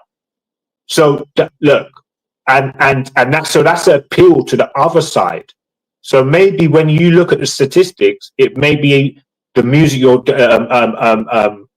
reserved music you're putting out is only hitting a particular demographic of people. Then part of society now, and I think for industry wise, they want to be able to maximize your potential earnings and profit, what they can make out of you. Out of a commodity, because you are a commodity as an artist. So I feel like that's where. Can I go on that point, Yeah. Gold? Like, for example, what I would say, because I like heavy metal too. So I understand black metal and death metal is what drill is to black people. That's white. That's white people's drill. Yeah. So when you go into black metal and death metal, that's when you'll hear white people talking, wanting to kill someone, want to chop somebody up, all types, the same fuckery that black people rap in drill. That's what white people do in death metal. Yeah. They do all that type of fuckery. And that's where you see them death metal and neo-Nazi bands burning churches and all that fuckery. Yeah. So, but I believe that you do need to allow people to say what they want on their music, in the sense of there's always going to be people that want to live the life of the sword. It's better that they talk about killing somebody than they actually go and do it. I would rather people, rap about it, sing about it, use the electric guitar on record than actually go and do it. And if you start pushing music underground like death metal and, black metal and drill, that is when it brings out the more violent side, because these people then say we're being oppressed. There's no free speech anymore. I'm going to have to make it reality. And also, I'm also going to make the point of you've got to understand that when it comes to some of these like death metal, the entertainment industry is entwined with the criminal world anyway, because a lot of these record labels, whether they're black, white, or yellow, some of these record labels were started on illegal money, because a lot of people that go to the nightclubs, a lot of them are on drugs anyway. So a lot of this is intertwined, people. So it's very difficult to separate the criminal world from the entertainment world. So yeah, if you started your record label on fucking drug money, washing money clean, and then the drug deal is there when you're playing the concert and you're handing out, he's selling his drugs, you shouldn't be surprised if the artist is going to be singing and rapping about the drugs. Because without the drugs, you wouldn't even have a fucking artist, because they're the ones that built the fucking record company that was able to print the record in the first place. You've got to understand in the nightclub industry. You know any nightclub where you can't get drugs? I don't know any nightclub in the UK where people are not doing some type of drugs. And sometimes it's the bar staff are selling it. Sometimes it's the doormen that are doing it. Do you know what I mean? So that's all I'm saying. Should we blame the people who put it in the environment, or are we just going to blame the environment? Because I would say, well, I mean, you know, you've got to blame the people that are encouraging that type of mindset or that type of behavior. You know, let's not look past that obvious thing. You know, we're talking about death metal. What are they talking about? Burning people and raping them. No, fuck that. Ban it all. Hollywood does the same thing. Ban it all. Hollywood does true stories that talk about Schindler's List. That was Jews getting massacred. Okay. Hollywood profited off a real life event. But I don't see you asking to boycott that. That's the problem that a lot of these real artists and these heavy metal people get, because there's a hypocrisy in it. That it's all right for rich, mainly white people in Hollywood to profit off Jews being killed, and put it Schindler's List, get Academy Awards. But when it's a little person, whether you're a white death metal band or you're a brown or you're a black drill band talking about real life events, then all of a sudden everyone going to get an uproar because it's a working class person doing it and they don't have as much power as big media companies like Hollywood. I just think we're going to be consistent. He fell off. I don't know. You might need to come back. Come back, man. Betty, he wants to have that conversation with you. But yeah, he fell off. Simon, are you still there? Where's Simon gone, man? Simon says Simon was giving some interesting information, man, and Okingo didn't really know what he was going on about. Well, you got the floor now. Both of you have got the floor. Yeah, so I thought this might be the opportunity for Simon to get it off his chest. Saves us talking about it somewhere else. So Simon, man, tell us. Let us know, man, what you were saying about the self-doxing and setup and whatever. And Simon, do you know that apparently one of Tommy Robinson's team members threatened to cut off the head of a grooming gang survivor? Someone called Kaz within the Tommy movement apparently did this. And then this other guy, I can't remember his name, it's not coming to my head. His name is calling it out now. There's some shit going on there, man, that Simon, you probably know. So Simon, stop pretending to be on mute.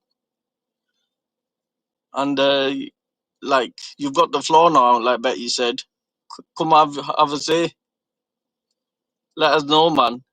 Let us know what's going on with this Kaz woman threatening to chop up the head of a grooming gang survivor, allegedly. So is there video evidence of this? Simon, I am fishing for information because I've got bits and bats, but I want the complete story. I want the complete story of what Kaz did. Simon, do you want to let us know? Simon, tell us, man. Stop pretending. I know you're there. Simon's hiding, man. Yeah, apparently one of Team Tommy members threatened to cut off a head of a grooming gang survivor at one of their recent demos, man. Their demos are entertaining because they just fight each other half the time. Remember when last time? Say that again. So at the Tommy Robinson, what did you say, Ghost? One of these rallies or demos or protests, whatever you want to call them, they keep switching names. That one of the members of Team Tommy, the organizers, threatened to cut off the head of a grooming gun survivor, allegedly. But you know what I heard? I don't know how far it's true. They're saying that some of those Tommy Robinson supporters, some of them were sex offenders. That's what I heard. Oh, loads of them. Even this guy called Richard Price, who set up the EDL with Tommy Robinson. Yeah. He got done later on, and they pictured him like, carrying signs against grooming and against CSA. And then when he did it, Tommy said he set him up. He got set up by the police, and then he even said to the guy, "Why did you go guilty?" And he, if he had evidence on his laptops or PC or phones of CSA, then obviously he's guilty. What do you mean? Why did he go guilty? He was guilty. So it is true, because like I was hearing some of the criticisms of the Tommy Robinson's movement, and then they mentioned that some of his supporters are sex offenders, and that Tommy don't call it out. I'm shocked that one Tommy of his closest allies, you wouldn't believe it. Tommy, there's so many people in the movement that are wrong'uns. It's unbelievable. One of his closest guys, I can't remember what it's called now. Somebody's in the back. He slept with his daughter's best friend that he was taking them on camping trips together at the age of 14, 15. And he ended up sleeping with her, and he was one of the big guys in the movement. His own daughter called him a nonce. Like, that's coming from the family itself. Like, it's next level, this movement, man. This movement is somewhere else. It's all about grifting, drugs. Like, they all, after, all these demos, once they do the demo, you know what they do, Betty? They go like after party where they get coked over and everything. And then some shit goes down, someone records it or knows about it, then they leak it into the public, and it becomes a shit show. It's well documented that Tommy is a cokehead, isn't it? You know what I mean? My God. Documented, Yeah, just not a cokehead. He's like next level, and then he's going into like brothels. Imagine going into brothels. Oh, does he do brothels as well? The ladies of the night. Yeah. He's into brothels. Once he goes on cocaine, you got remember a lot of them women in brothels have been groomed, and they've been sex trafficked, and they're on drugs. They do cocaine and shit like that, because that's the only way they can carry on doing that disgusting work. And then Tommy goes and has lines with them. What's Tommy Robinson's excuse for visiting ladies of the night? What does he say? Oh, I got divorced and stuff. His fake divorce. And his wife has kicked off about it so many times, because when it's leaked into the public, Tommy might say, "Oh, I'm single, this, that, the other, so I can do it." But realistically, he's not really single, is he? That's just on paper. That would just to protect the assets, wasn't it? Oh, right. Because he was getting sued, so he's not really single. He was getting sued, and he was gonna have to pay a lot of money to that Syrian kid. That refugee. Yeah. Yeah, refugee. Yeah. So basically, that divorce was just on paper. So everything's in his wife's name. So he technically doesn't own anything. So he won't have to pay anything out. So that was all a fraud. But when he got revealed that he was like visiting brothels and doing all drugs with these prostitutes and shit, it all got out, man. It all got out, and it wasn't a good look. Let's just say it wasn't a good look. I'm sure. I don't get why. Because I was listening to one of those grooming victims, and that she was talking about this and Tommy, and why she don't like him and don't trust him. And I've heard one or two other grooming victims saying that they're not happy with Tommy, and that he's in it for the money, etc. But for me, I can't understand why. If you know this guy's, how can you have sex offenders? How can you support sex offenders? because he doesn't care if he supports people like Andrew Tate and stuff like that who are known, like self-admitted. The thing is, for him, it's just an agenda. He's got an agenda, and if he can exploit grooming victims to get push his agenda, then he will. It's all a game to him, and he's been grifting on a while. This guy called Alan Merritt from the Tommy movement called it out, that where this Kaz woman was threatening to chop off the head of some survivor, man. Is like next shit It's going on. like that Britain's first, though, isn't it? When it came out that Paul Golding was beating up Jada Goodin. Is it Jada Franson? Yeah. Jada Franson, Yeah, sorry. Jada Franson. Yeah, he was like beating her up on it. She even recorded him. She even recorded it, so they can't even deny it. But then now Team Tommy and Tommy Robinson supporters are saying Jada deserved it. They're like saying, "Oh, she deserved it." This is brutal, man. Nah, man, she didn't deserve that. This is what they're saying, that Jada deserves it. She set Even him though up. she is a white nationalist. Jada's a self-confessed white nationalist anyway. But nah, you don't need to. But that's what I mean with a lot of these guys. What I see in it, some of these white nationalists, what they want is they want to be able to abuse the white woman in peace.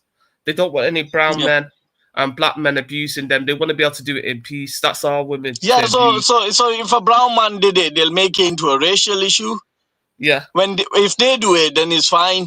Then it's just like domestic. It's just domestic. Yeah, that's it. Yeah, that's it. But it's not fine. Nobody should be abusing women and children. Yeah, and of course. whatever, do you know what I mean? It's well, you got to condemn men all are going to of be them. men regardless of what color it is, and some men are going to be abusive regardless of what color they are. So it's not about race, but they'll make it into a race so they can do their propaganda shit when it's just domestics. Do you understand? It's like it reminds me of like, because I just thought like Tommy Robinson had like small penis syndrome. Because he's quite small. Small man syndrome. He's definitely got small man syndrome. He's definitely got that. Because he's quite small. I'm not firing shots at small men because I know not all men can be tall, but the way he's so aggressive, he's a football hooligan. I mean, that's what he reminds me of. Small man syndrome. A lot of small men are more aggressive than the men that are big and tall. Yeah, because they've got issues, and they've got issues, and they need to take it out on the world. Yeah, it's the world's fault. It's the Napoleon complex. The Napoleon complex. That's what they call it. Yeah, that's what he's suffering from. Because Napoleon was supposed to be quite short, so they call it the Napoleon complex. Yeah, that's what I thought. But it's sad because some people really believe in Tommy. That's their savior, but he's going to disappoint you. I think those that are genuine don't believe in Tommy Robinson. Those that are fake and racist, they believe in him, and they'll make excuses for his racism and his drug taking and abusing of women and whatever, just because he pushes their agenda. So if they're racist and he's saying stuff that they agree with, but they're pretending not to be racist, then they will back him up. Those that are genuine will be like, nah, we don't support you. You're more harm than good. But those that are racist will make excuses for everything he does because they're racist themselves. Because there's contradictions in what Tommy says. Tommy says he's against illegal immigration, but he tried to enter. He entered the United States of America legally.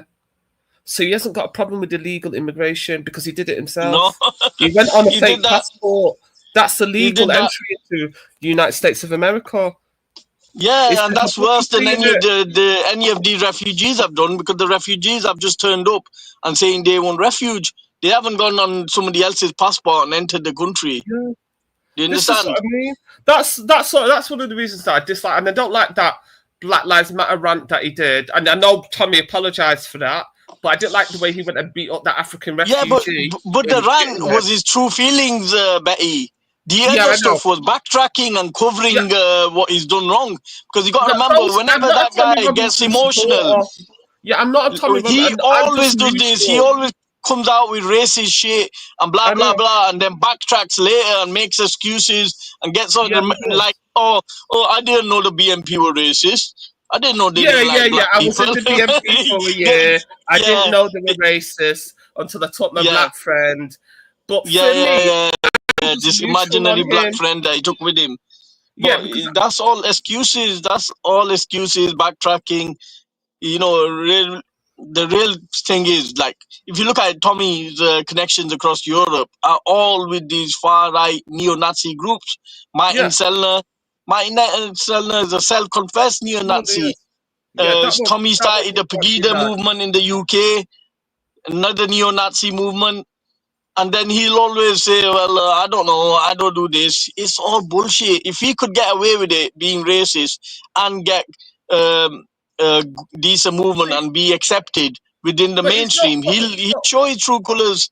You wouldn't be backing all these neo-Nazis. Can I just say that it's not just racism with Tommy, though, is it? He's a career criminal. He's convicted of mortgage fraud. He's a career criminal. He's a football hooligan. It's not just about his racism that I have a problem with him. The guy's a career criminal, and he's a cokehead. Do you know what I mean? So this is why I think it's amazing how people would back someone like that. That, you know, he talks about law and order, like, you know, refugees and all these criminal gangs, grooming gangs respecting law and order, but he doesn't respect it himself. Oh, Simon's back. So, I mean, it sounds like you're compelled to carry on engaging with it, even if you say. What's that? It sounds like there's some compulsion to do it. I have to stop them. I can't not. I don't have any choice. I'm not in control of this. Simon, if this is the conversation that you're ringing up the police, don't get this channel involved, bro. Be part of not engaging with them. I mean, the fewer people that engage with them, the less of an audience they have. It's like, if you stop feeding the beast may not go away, but it has less food. Amplified. Yeah. You know, what the fuck's that? The problem is that things such as the internet sort of amplifies these voices. And everyone who engages in it, whether, you know, it's like good publicity or bad publicity, who cares? It's all publicity. Well, it doesn't matter how many likes or dislikes. It's just, you know, as long as someone's ticked the box. So, you know what she did the other day? Because she got outed, she made a troll account using her own son's picture, and then she kind of. Simon, who's Alan Merritt? Alan Merritt, who's that? Because I take screenshots and I check them every 3, 6 months or a year, so I give them a really long waveform to check when the channel name has changed. So I know for 100. Is that a recording or is it live? That it's Izzy Threadbare.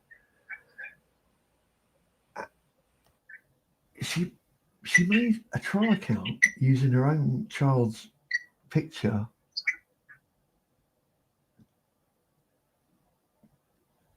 I can't. Can you? Who's Alan Hewitt? She's made a no Alan Merritt. Who's Alan Merritt? Her daughter's Instagram account to YouTube, and she's waiting for people to reshare that content so she can report them to the police. And I mean, it's literally, it's not a normal. I would never share that content because it's got a picture of somebody's family member on it. So I'm not interested in sharing that stuff. I totally understand where some of these people come from, and it's insane. She's literally using her son's face as a troll account, and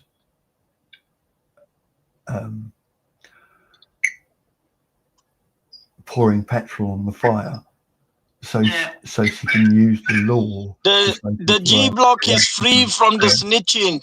When it's the G block is free from the snitching. Description on YouTube is anti-portal. Literally, the other thing. I'm just making it. 15 years G ago, block I had is free from the snitching. Ghost, can you tell me what's going on? Because I don't know what the beef is. I don't know. It sounds like Simon's having a conversation with the 5-0 about Bleeding Heart, that she's made that troll account to set people up. But I don't know why he's putting it online. Some man who looks that. Oh, right. Oh, so it's Bleeding Heart. He's got a beef some with random bloke. Oh, yeah. So either he's playing a recording or he's making this phone call live. So I'm a bit confused. Literally, but I don't think so. He should be doing this on Veli's channel, to be honest with you. No, But that's up to Veli. That's up to Veli, to be honest with you. It's too. It's coming in the online safety bill. It's now illegal to share. It's not. Yeah, it's not really something. He has his own channel. Why don't he do his own channel or something? Yeah, because the G block don't do snitching, man. Yeah, no, I know. That's one of the G block rules, isn't it? Yeah, so I don't know why he wants to. It's like you're sharing. If these are, assuming these are malicious people, because I would not assume otherwise, I'm assuming that they are potentially mentally deranged. Who is he talking to? That can't be a police officer. They're sharing pictures of my. Well, you know, sometimes the police have on YouTube administrative advisors. They're not, you know, you don't always them straight away. It's not a bad angle. I'm not joking. Why doesn't he just not speak to her? I don't even know. I didn't even know that they were beefing because I've not heard them beef for ages. Yeah. I don't like Bleeding Heart. I find her really troublesome, so I just stay away from her.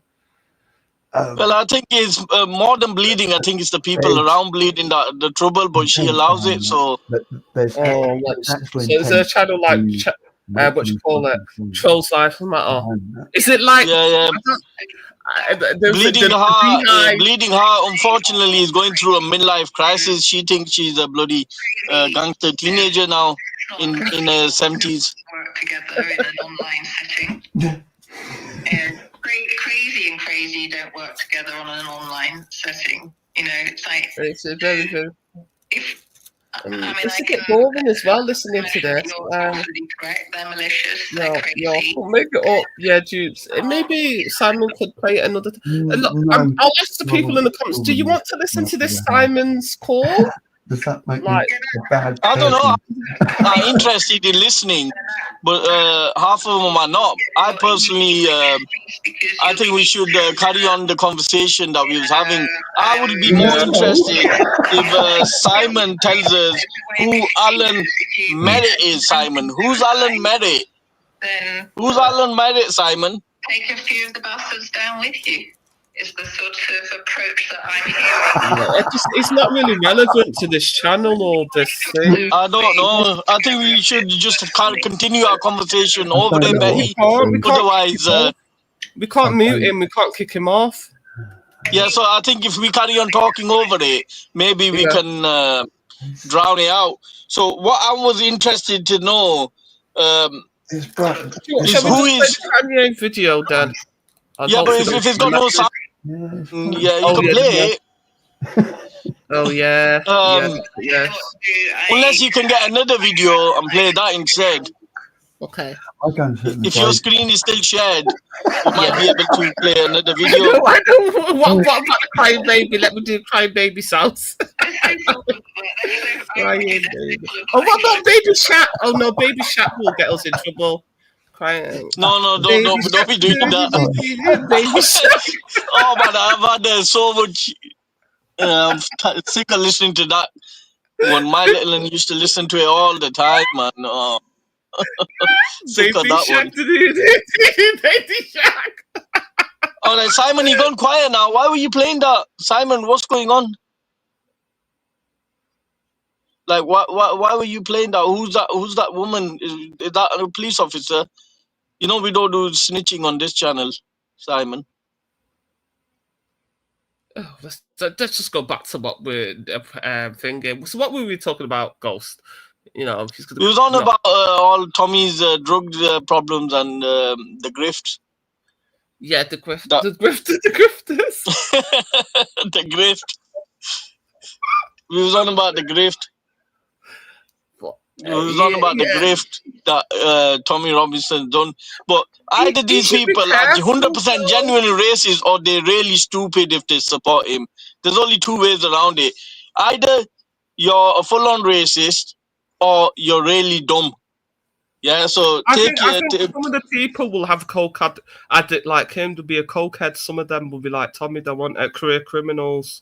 Will be supporting him too. Obviously, the people that don't like Islam, will support him too. The people that don't like the establishment will support him too.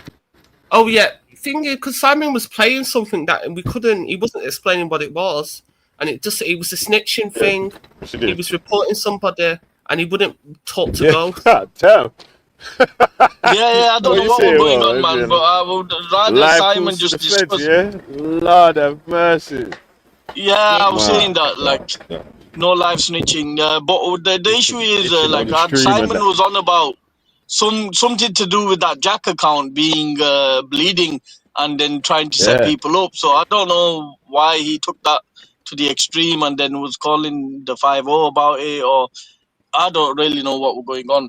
I was interested in finding out from Simon who in Team Tommy threatened to cut off Grooming gang survivor's head. And who so wait, hold on a sec then. Simon made the video that had the white woman, a white woman's Instagram. He made that video, yeah? He's mad. Oh my days. Why they were scrolling through the Instagram. Simon's a nutcase. Hey Simon, stop the snitching, man. Come off mute and let us know what I want, man. I did tell him that the G block's not into snitching, man. Stop that. Don't do that here.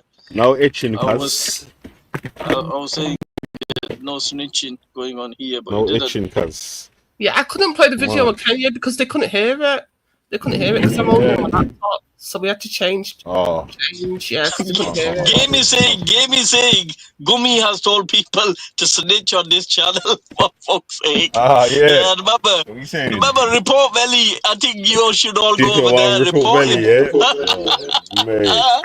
Come on, man. Hey, listen, G-Block caused the most agony in these fucking streets without doing any sort of pagan shit, cuz, like, you know what I mean? Like, so.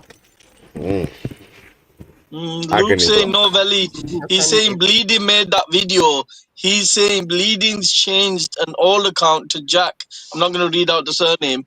And is doxing herself. What? Yeah. I don't believe she would do that myself. I don't believe it either, but I don't know, man. I can't believe she's a fucking lunatic, She's crazy, but she's not that crazy, maybe. But I don't know why Simon's hung on this. But crazy. I don't know why But then to play the recording, it was a bit crazy. If that is true, imagine doing all that to protect Enons. Like, what the fuck? God damn. Oh my god, yeah. That is so wild work for no reason, cuz, man. Just say, yo, hey, pussy. Yeah, while you got that boy and her threatening to stab little children up, 4-year-olds. Oh my yeah, but wait, hold on a sec. But these are tough guys, man. They're tough guys. Brian said that he was going to yank her own nukes anyway. Yeah, he said the same evening where he flipped out on me, he jumped on Bleeding later on to go at a dookie because we were playing them videos of him. And then he Bleeding tried to make him stop and say, look, you know, be reasonable what you're saying, because he was using the P word and this, that, the other. And she told him to calm down, and he flipped on her, and he said he's going to stab her children up. What do you think of Kanye constantly wearing I thought Bleeding Heart had a tough husband that was supposed to be coming to beat Veli up or whatever. How comes he ain't got her money back from Brian Hell? What, I don't know. Cheating on her husband or something like? I don't know if she had a husband or not. I got no information on her husband or her personal life. But yeah, she said the husband was coming to beat me up. Remember? Did she? Did she? Oh, I've not heard that. But I yeah. swear that was on your channel. That was actually on my that was channel. on your stream. Yeah. All right, That was on your stream. maybe That I was need on to your channel listen back. when they was. That was before. That was pre boycott and pre Dashware. All right. So that was going on, yeah. Probably a Dookie was on there, and I probably was away. But like I said, yeah, You want to I speak think. to my husband? He's next door right now. He's gonna come and beat you up. I said, oh shit. Well, for real? All right, then go on, then. Send him as well, then, man. As long Yeah, as so he brings how Brian allowed that, man? How is she allowing that stuff to go on her channel? Her kids getting threatened to be stabbed up by old, washed-up lunatic, yeah, wannabe gangster, Brian Hurl, and she's all right with that. I don't understand the logic that's going in these lot's head, man. They're putting these online trolls before family. Like your family should be first, number one, man. Don't be like Gummy, where Brian threatens to rape a little girl, and she's like, "Yeah, Brian, I'm Team Brian." That's like next level shit, man. There's certain shit that mans don't come back from. Threatening children or threatening or raping children is one of them that they should never be. They can't be civil with them. But yeah, Simon, man, are you still there, man? Why did you play that recording? I'm more interested now. I need the information, Simon. What's going on? Why would you play that? Oh, go on. What's happening? Babs is trying to dictate to you, Veli. She's saying, can you stop talking about others on your own channel?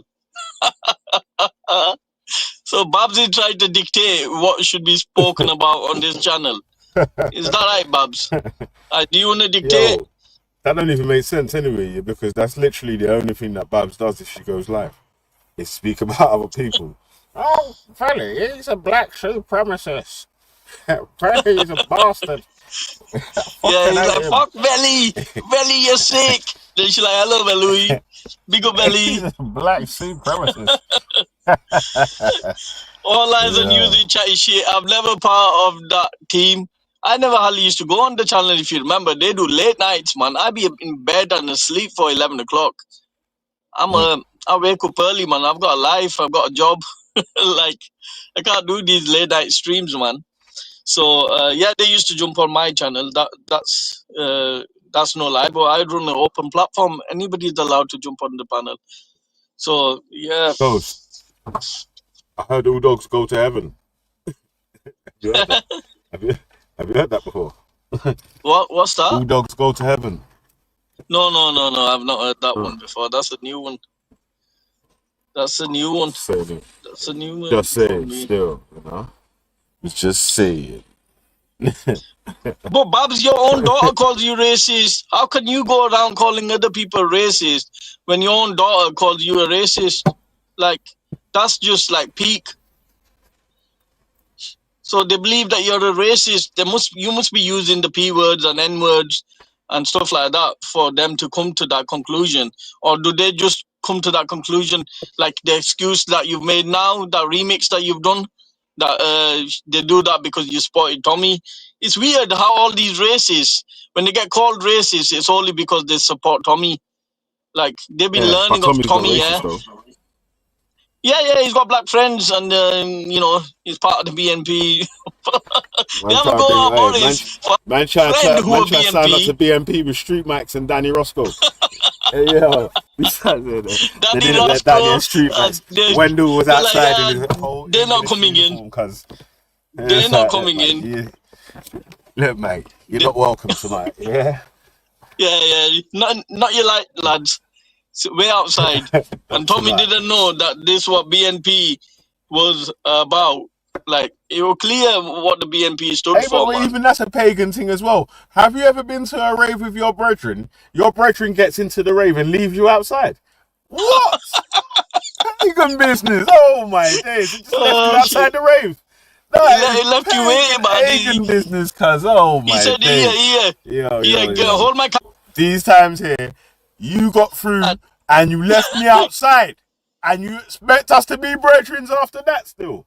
fuck that, cuz. Yeah, We're all going in expect- on, none of us are going in, cuz. You mean, if you get through, make sure you ping the back doors open, cuz, so we can get through as well, fam. Like, the fuck? Do something. Just go to the rave and just leave us there. Man's Just leave eating us crisp there, and man. drinking beer and shit. No, but the You know thing what I'm is, saying? it's like mingling saying and that. Tommy didn't Wendell was know at the that window, the BNP are breathing on racist. the window, When writing the whole of WD England loves knew, TR. even in If school destroyed, still days, you true. knew you knew of the racist groups, didn't you? Even while at school, without no social media, you knew the KKK were racist. You knew Combat 18 were racist. You knew the BNP were racist. This was all common knowledge. Chelsea headhunters. And then to say Tommy in a didn't know different that they were Millwall or racist, whatever. and his black friends didn't know that they were racist as well. Wow, where were they all living in a bubble or something? Charlton had Bumberclot racist ons in there, brother. You mad? Behave yourself, cuz. Oh my god. But you gotta remember, like The Esau's BNP never been headquarters is in happier Welling High since. Street. Eh? The BNP headquarters was in Welling High Street. Really? Welling Wow. High Street. Welling High Street is basically southeast London. Was Wendy the general Welling's got a secretary DA there? postcode, but it's basically, that's where Brian Earl was working. He was a secretary. He used to have a fucking, he used to have a belly top on, and fucking his cleavage showing, the fucking side, wearing glasses and that. Secretary and that. Brian, man. Looking like a Doris at the fucking Brian, bar at Weatherspoons. Sure, let's roast you. Brian, the secretary, imagine that, with his glasses on. Brian, You know I what's can't weird, believe it. He said that. I was the secretary of C18. I was the secretary of C18. Said, like, I'm the you're hard, bro. secretary. You dickhead. Just fuck off. The Even secretary, these you laws- know. These even times he's got this a is a pencil game, skirt man. on and a belly top talking about, I'm the secretary. I'm the secretary. Chantal. Chantal, leave me Come and alone, get Chantal. me. No, Chantal, no. Blanca. I'm the secretary of Do it C18. again. Oh my days. Even Kaylee went out with Brian Hill. I wonder if Kaylee put her finger in Brian's back. Pause. Bye for that, cuz, man. She probably licked it after as well, little tramp. Brian loves it, man. Brian loves it. Brian loves That's it. when Kaylee's teeth went black when she nyam by Brian's body. Mad. Oh my God! Why are you saying the bastard. Kaylee bird, man? She's just gonna come and say here, Ghost. She was already in the chat typing, man, but you're fucked. I'm blocking her and speaking about her at the same time. So Yeah, how about that? man. And I can block you to your face as well. Yeah, and online. Yeah, man. So, wow. Yesterday she just kept on coming back again and again. You're fucked. You're fucked. All of you. You better repent. Repent now. Imagine breakfast. Wake up. You got your fucking toast, the jam on toast, bowl of Cheerios and the orange juice. After that, you're fucked. You mad. Go to school. You're fucked. You done your homework? No. You're fucked. Oh my God. You got a cigarette? No, Dude, you're you brush fucked. your teeth yet? No. You're fucked. The law. Oh, I feel sorry for Use Jake, man. Colgate because the law. Man, I'm like, guys, you know what's mad here? Yeah. How can you say anyone's mad here when you're like a pull string fucking doll that just repeats like 5 sentences? If you pull the string randomly, a sentence is just gonna come out. You're fucked. The law. You're nonce. Yeah. Jake. I feel sorry for Jake, man. Imagine if he gets anything wrong and says, "Oh, you're fucked." Yeah, that's why Jake here is Jake is like a fucking a Panani tease then for Kaylee then, because he's not even really gonna link her in real life. He's just gonna pretend to be a little cuck online. His mum won't let him out the yard. It's weird how all these are hiding in their bedroom. Like you can get large. Isn't it? Like, bro, there's like a fucking whole section, community of people that are just only online in their bedroom, and that's the only place where they're strong. Yeah. Like Esau giving it large, then 2 days later he's snoring. Goes, I'll kill you, but you can't find out my name though. 2 days later he's snoring. He's there asleep on the panel. What? Like what? Yeah, I swear. Watch when I get there. I'm gonna.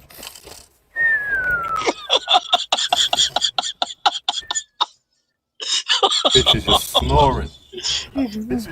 Is this being snoring? This bitch is snoring on and the he's job. snoring for ages, man. Put him on mute. She's scared to even fucking mute the youth or put him in the back because he might switch on her. And snoring. He might just switch on her. So gotta be careful, innit? It's mad, man. It's mad. Brian, they're threatening to stab up his own members, kids. Brian Hill's a nasty dude, man. Brian, where are you, man? Show yourself. Come tell us how you're going to stab us all up. Yeah, that's why Bleeding Heart will let the kids meet Brian, because when he says he's going to plunge them, man, he means with a butt plug. The same way he got plunged, isn't it? So he wants to plunge them youths the same way that he got plunged by Chartel and Blanca. So, wow. Time, man. Make sure them kids never see that, brother. It's nuts, man. It's nuts. Even Brian Hull was saying, he's such a bullshitter. He's like, I sent 200 and some 20 odd videos to Ghost his Imam. That's it. He's gone. His channel's gone. He's not going to show up. He's gone now. I've doxed him. I know where he is. He was just chatting shit. Like, I just played along. And I said, yeah, the Imam wants to have a meeting. And he said, yeah, the Imam wants to have a meeting. Like, what Imam? What mosque? You've not come out your house, you twat. Oh my God. You've not come out your house. You've not contacted anybody. You've not contacted anybody. Remember when he jumped on G Block the other day? He was saying, tell Ghost to come up the street. These guys want to take a picture of him. Like, I'm going to be there. Yeah, all right. Man was typing in the back, putting your P word in that cuss. Was he? Tell that P word cunt to jump on the street. Yeah. Oh my God. Oh, fucking hell. That's nuts. Yeah, he was like, Ghost, come out of your house, take a right, and there's people waiting there to take your picture. I said, what do you want me to do, model there, a photo shoot or something? Like, what? What do you want me to do? I don't get it. There was actually people there. Like, okay, yeah, so let me go there so you can take my picture. Market. Obviously not. None of it makes sense, that. It's so stupid. I've got people I've said. Brian, that makes sense. I'll just go do that now. Oh, shit. Hey, I told Brian to do 10 press ups, yeah, and he can have the channel, yeah. You know, he did. He put the camera in the air, yeah, pretended to do 10 press ups. Hey, Brian, it's a bad man. He's a dickhead. That was your friend, Brian Hell. Yeah. Trying to troll fucking people. That's weird. Oh my God, man. Valley, they're dissing your channel, Babs Gummy and all these are they're saying, oh, this is a trot channel. But why are you listening then? You're begging in the chat. Yeah. You've tried everything to take this channel down. Listen, wait, and now you're crying. I don't think none of you guys can't tell me anything about fucking anyone supporting any of these other people or whatever, because at different times, yeah, these same dons have tried to drape up your family members, and now you man are fucking kissing their butty, bruv. Like, what? Get out of here, yeah, man. If you love your family, you should have apologized to Esau. What do you mean? If you love your family, no. If you loved your family, you should have. You should apologize to Esau. Like, fuck Esau. You can suck his mum. backwards through a straw through his nostril. But how you mean? Rasta man don't apologize to nobody, boys. Are you mad? Yeah? What's wrong with this brother?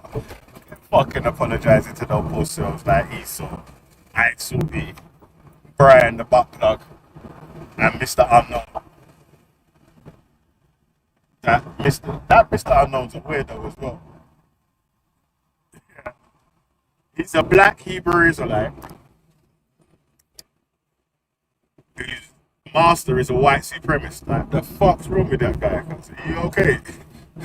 Hey, yo, man, I'm mad. Yeah. That's because the only thing you better do is rise up the Pussy Club machine. How about how are them feel like? Look at man. Take the one, left the one. Mad. Them fi apologize to Joe. How about? Yeah, that's what you guys do, man. Take the knee to Esau and all them lots. And pretend they're your brethren, cuz. Not me. Hey, one sec, kid. Hey, Simon, what you doing, cuz? You still itching? Yo, Simon, you still itching? You still snitching? You still a snitch? Hello? Yo, he's on the phone to the old Bill. You're on the phone to the old Bill, was ya? Well, no, I was talking to my sister. Hey, stop snitching, cuz. Well, I'm too brother. No, I was talking to my sister. Huh? I was talking to my sister. Who's this person on agenda? Who's this person? You know that you weren't on mute. You know that.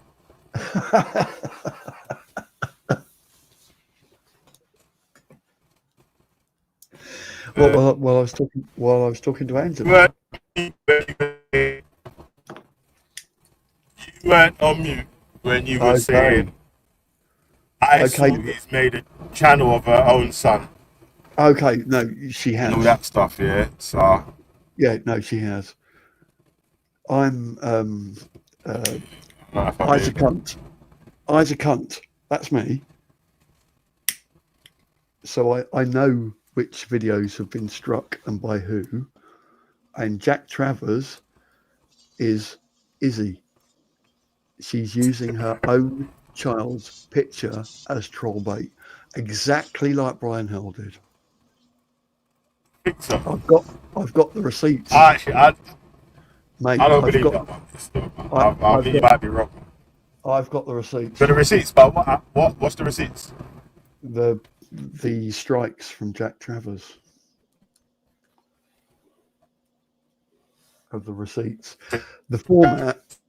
This posted to Facebook. Listen, there could be like 10 million. If you type in Jack Travers now, there might be like 25 channels. So the complaints, I'll put it in as this content posted by me on Facebook, date 10/11/22. You've got 2 strikes from Izzy and then 1 strike from Jack, but all 3 strikes have the exact same format. Yeah, Jack, because what they've done. I'm telling you now. Listen. Jack is Izzy. Listen. I'll tell you what. Listen, Simon, I've solved the mystery for you. What they've done is, I saw he hasn't told Jack to do the strike. She just done a strike on an email and just created a fucking Jack Travers email and fucking strapped it in that. It came put the link to the Facebook picture as it came from the YouTube channel. It's not. It's not a privacy strike from it came from the YouTube channel, Jack Travers. That's from that same channel. And yes. when you press the link in your thingamab, it goes to that channel. And yesterday, when you press the link in your email, because you got the link to the email to the account that strike you. Yeah? So when you press the link to that email, it goes to that account. Yeah? Yes. And yesterday, when I sent you a message as Isaac saying this is Izzy, She struck the account for the third time and deleted it. It's gone, yeah. It's gone. It was disposable. Do you know what I mean? I don't care. That's why. Oh, look, I've got another one. Yeah. That's the account I used to use for Hangouts. It's got no videos on it. I'll just use that instead of making a new one. I'm telling you now, it's her. It's a wild allegation still. She's using her own family. I think I saw you as a cunt in it, but she's using her kids as troll bait. I'm telling you now. And I'm not saying this lightly. There's something really sick and twisted and deranged about that. So did you call the police in that conversation? Who are you talking to? I missed it. I got a call. Who, what? Which one? The one that you were just playing. Were you playing that or was that live? Me? No, I was talking to... you know that you was on mute? You didn't know that you wasn't on mute? Or did you know I was on mute. You unmuted me. Or someone unmuted me. I was on mute, actually. No. No. If you mute yourself, no one can unmute you. I know. That's not the true thing at is, Veli wasn't even here. Veli wasn't here. No, Me and Betty were, and you was only on the channel. Simon, Veli wasn't here. I literally watched the thing say the host has unmuted you, and that's when I started talking. Nah, I mute you now, but that's because I muted you. When I mute you, I can unmute you. If you mute yourself, if you mute yourself, Simon, unmute yourself now. Let's see if Veli can unmute you. See, go mute yourself now, and then I'll try and unmute you, and you'll see. Like right now, it won't let me in it. So.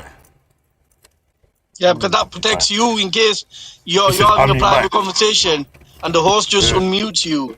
Then that causes a bit of an issue. If you didn't know, it was one time when everyone was using Google Hangouts, you know, you learned how to be able to turn people's cameras on and all that. So obviously that was one of the things that StreamYard had taken away. You can't turn on anyone's okay. camera. So, you can't unmute them when they're muted themselves. From what I just witnessed, it just said, the host has unmuted your mic, and then I put my headphones back on and said, hello. Nah, but because I muted you when you were unmuted. You see, when you was talking to your solicitor, that was going on for a minute still, because I was listening to something else and jumped back on, and Ghost and Betty was saying, yo, bro, you're speaking to you stop itching. No snitching on the G block or something like that, And then that's what I was telling him. Whatever you muted, thank you.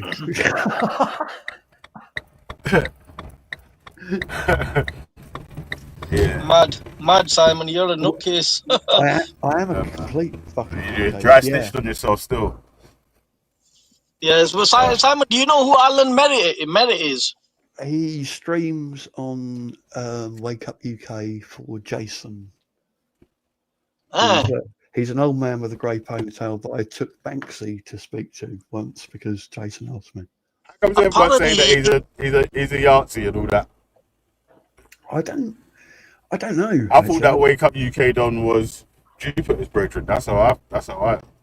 Yeah. Oh, they're all neo-Nazis, man. He's a sneaky, snide fuck. He's Jason. He's still charging me £3 a month for his website, actually. What? £3 a month? Yeah.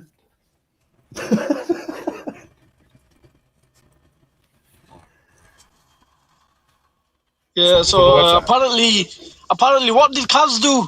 Simon, do you know what's going on? I would much rather leave. Kaz is a fucking lovely woman, and she's been through a whole bunch of fucking shit. Why was she threatening to chop off somebody's head? Who?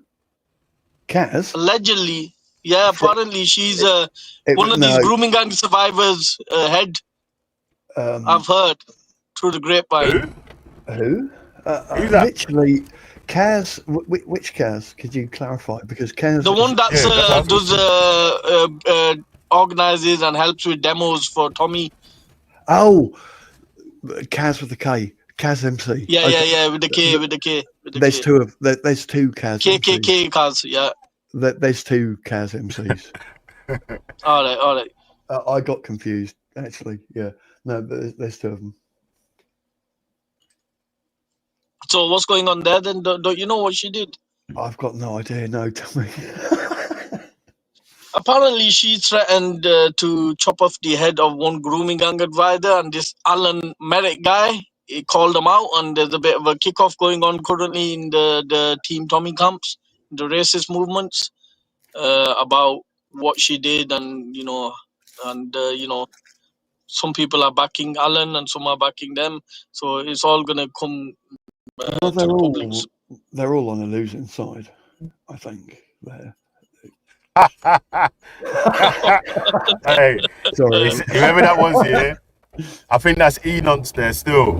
That was keeps typing in the back still, innit? I quickly added them to the panel. Don't be played They by run off. Simon. Don't be played. They run off still. I can't play Ellie. Nor would I try to. But with what though? I'm not. There's nothing. This is why it's match here. Like, I might be present for a conversation. I'm not even on one side or the other in the conversation, innit? So this subject has nothing to do with my opinions on any of the other situations or subjects that's happened or whatever. Innit? It's just what it is. Yeah, it's just internal beef that they're having at the moment. It's same like what happened with the clown world stuff. That was all their internal beef that they fell out so bad, and then they started snitching on. Clown World is so Team Tommy, it hurts.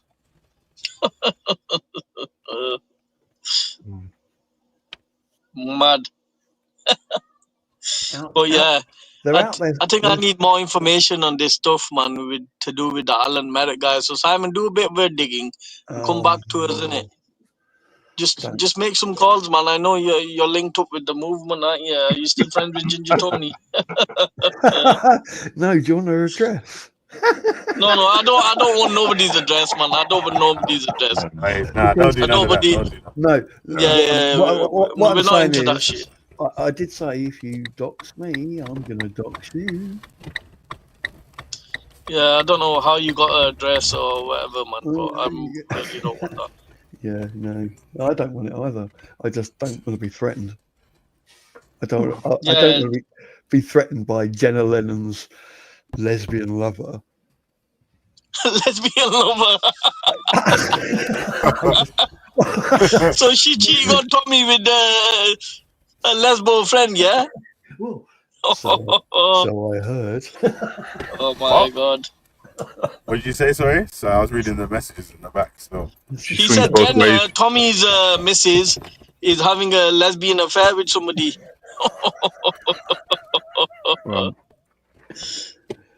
Yeah. No, I wouldn't. Mad still. But anyway, mad still. I would call it insurance. Alright, so that's your insurance card, yeah? Is that your ace Hey, card? wait, hold on, man. Why we got a Dookie on the panel though? Cause like, yo, a Dookie Gold. I heard say you got. Obviously, you told everyone that you got some kung fu video of the E Ninja. Yeah, he won't share it, man. I've told him give us the video. Hold on, it's 8:30. When you gonna release the gold, cuz like give him a chance to wake up. Look. You're moving like a leprechaun, trying to hold on to the gold, cuz. Yeah, people need when you're gonna release it, cuz. We want to see this kung fu them man are sending shots at you every day. Yeah, but it'd be nice. Yeah, but if it would be preferable not just to show the video. It'd be preferable if not telling anybody to do anything, but go visit them over there. You know how it is in person. Bullies always get scared when you show up on their doorstep or where they train. Hello. Yeah. that's how you end it. Oh, you'll have a queue of man's wanting to turn up, man. Give me Brother, you're not gonna go to his dojo from Canada, though, Cosmo. No, that's why I'm saying I can't do it. I'm not saying I'm gonna do it. Give me. You might as well tell us where the dojo is. He's saying the Ninja Turtle dojo. You know where the Ninja Turtle lair is, yeah? Turtle power. I'll be back. Man. Yo, Teenage Mutant Ninja Turtles. Issa in a half shell. Turtle power. Man. Oh, dildo chucks. Hey, man's got the nunchucks. So, hey, what do you know who Master Splinter is? What have you done to become mortal enemies with Bleeding Heart overnight? You don't even know what happened? No. I'll tell you what happened. Ghost was running a stream. Maybe it's a week now.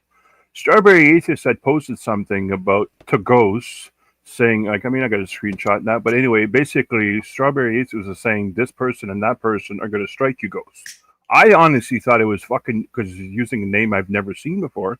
I thought it was Jupiter and somebody else are going to strike fucking Ghost. So I said, fuck it. We'll strike him back. And that's what I typed in the chat. Well, Strawberry Atheist was talking about bleeding an Esau. So they saw that and that's where they flipped out. I mean, Strawberry just passes out. Yeah, I know. But the thing is, they flipped out. Yeah. I don't think. I don't know Strawberry, so I don't know. I don't think she's wrong. I just think she misses episodes. But anyway, that's where they flipped out of. Okay. Hey, Dookie, I feel like you're doing a double bluff, and you ain't really got this information, fam.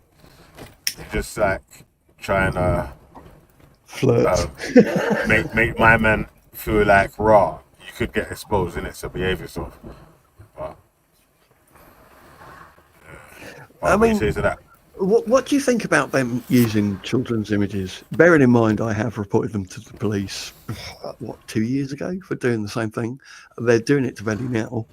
And if the police had actually acted, this wouldn't be happening for the second time. Yeah. I don't do that shit lightly. I don't like talking to the police. But if you're sharing kids' images on YouTube, nah. Yeah, it's obviously that's Esau in the back chat. Just type the way he's typing. That's Esau.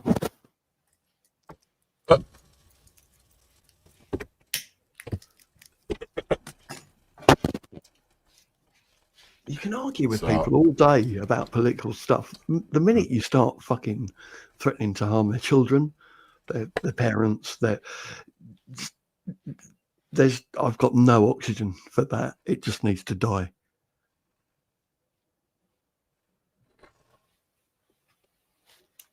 No one needs to be no one's brethren or big mates and all that. I shall give shit. Yeah, if the majority of the people in the chat or on the panel, it's beneficial to what I'm trying to do. Is if you actually all disagree with what I'm saying. It makes the fucking conversation worth listening to. I don't need to agree with you. Exactly. The only time, do you remember having a conversation on Dan's offline years ago, and you asked me some question about if a transsexual man is a woman having a relationship with a woman, is she a lesbian or a this, that, and the other? And I was like, I don't know, but I agree. it's really complicated. It's really complicated, and whatever it was. But the thing is, you weren't insulting about it. You weren't like kind of like, yeah, you queer cunt. So you just kind of asked me the question, like, what from your perspective, what do you think about that? And I was like, yeah, it makes no sense to me either. But, hey, I'm disrespectful to people that are disrespectful to me if I told the truth. Yeah. Obviously, there might be a few times I've set it on people or whatever. The majority of times, someone's disrespected me before I've disrespected them. Some other times, a lot of times, some people have said or tried to make some disrespectful steps to try to take it in that direction, and I've allowed you and not even retaliated or fired back or took up your offer to get like that or whatever. Anyway, you've literally never actually been disrespectful with me. I can't think of one. Yeah, I'm not saying I've never been disrespectful to no one. That would be a lie. No, I was just talking from me. Yeah. Yo, any of these air quotes online YouTube beefs with any of these weirdos or whatever, it's never been a thing. Nothing's going to lead to. Nah, it's not been because I've set it on them or I've gone for any of these people's family members or I've tried to find out anyone's real name, address, or I've had to put up pictures of this one, that one, or the other. You man set the pace and then want to try to take it to levels, and then start trying to cry when it gets to levels that you don't like. Bro. Yeah, I mean, when you take it to family, you've lost. I started off to make it just about the fucking no personal attacks and so and so. The man then wanted to do personal attacks so much, man had to make a specific day for man to just go into each other's fucking loony day or whatever. Yeah, that's how Veli Mikal was even created. Because from we was doing shows at the start, at the actual start when we was doing live panel shows with people on for a long time, jumping on and having thing with people wanted to. People wanted to jump on and do personal insults with each other. This and this one, this and that one, and I remember last week when you didn't have electric. I remember last week and you fucking you think you couldn't even turn your cooker on or whatever and all that sort of shit there.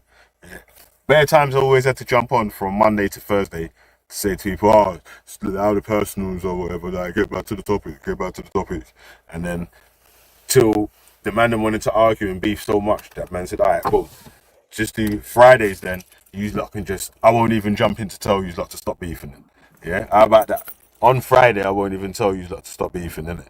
Yeah? I think that's a good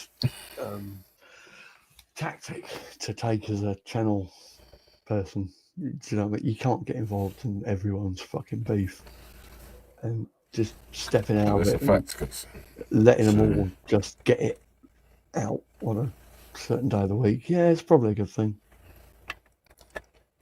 No, it wasn't even, and I'm not even saying, that's the whole thing about it. Like from Monday to Thursday, or even on the Friday, before there was the Fridays, like just allow you lot to do this beefing on Fridays or whatever.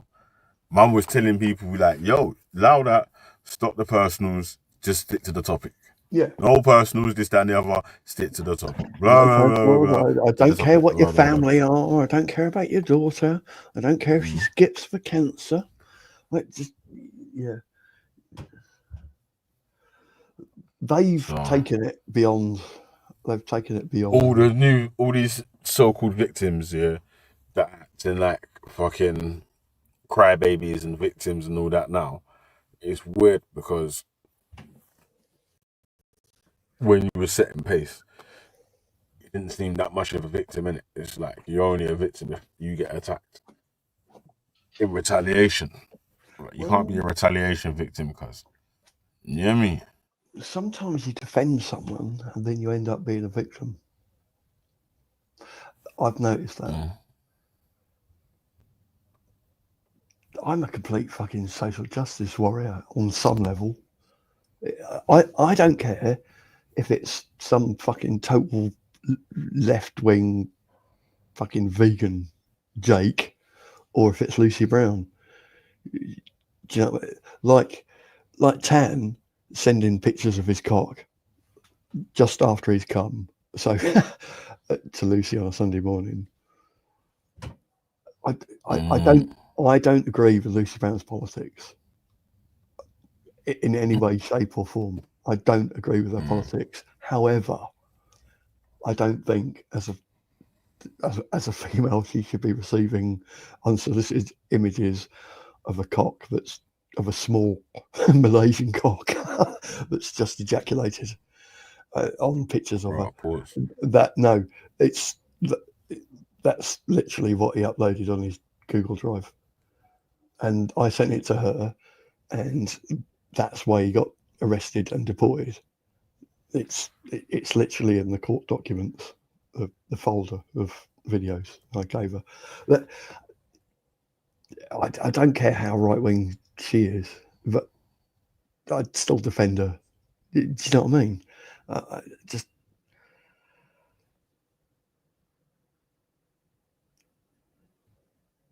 There's limits. There are limits.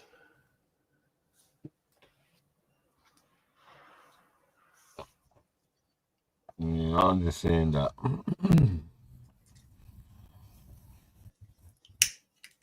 It's funny that people were playing big victim cards and violins and so and so, so and so.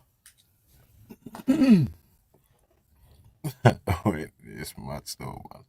But yeah, keep waving your victim card violins and that still, man. wanted to play that Kanye video. I bet he was gonna run it for me still, but I don't know where to go now.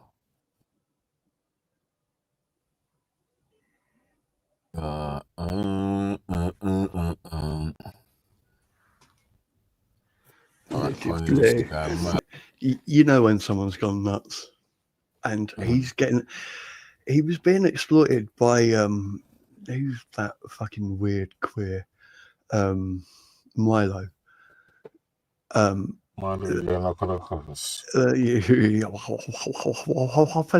one, yeah.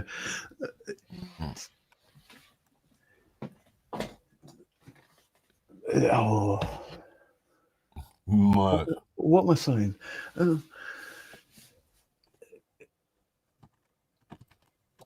You're saying about Kanye West, you think he's being exploited?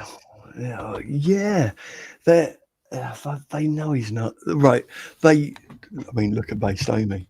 They use crazy people, and they fuel them. They put batteries in their back, and then just, Is that the lady that had the bacon on her? Yeah.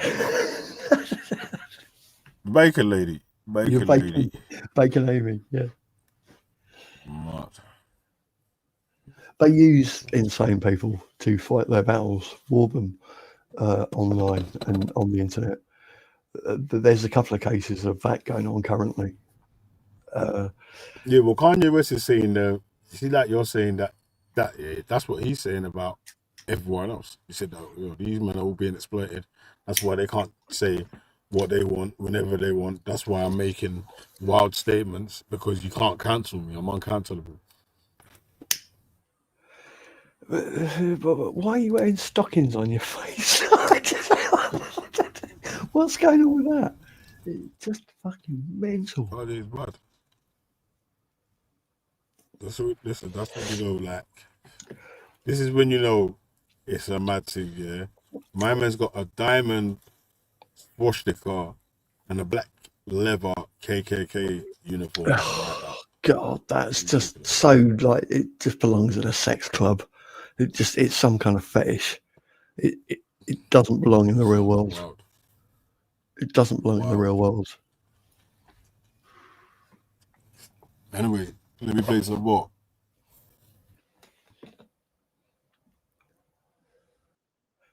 That's hey, listen, yeah. Man's living in some different world as well, yeah. Man's just got like assistance on tap.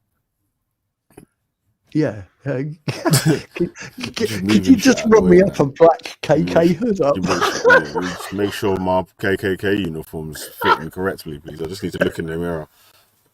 Like, man's moving the chairs out of the way and shit. This is wild. This is the wildest interview I've seen.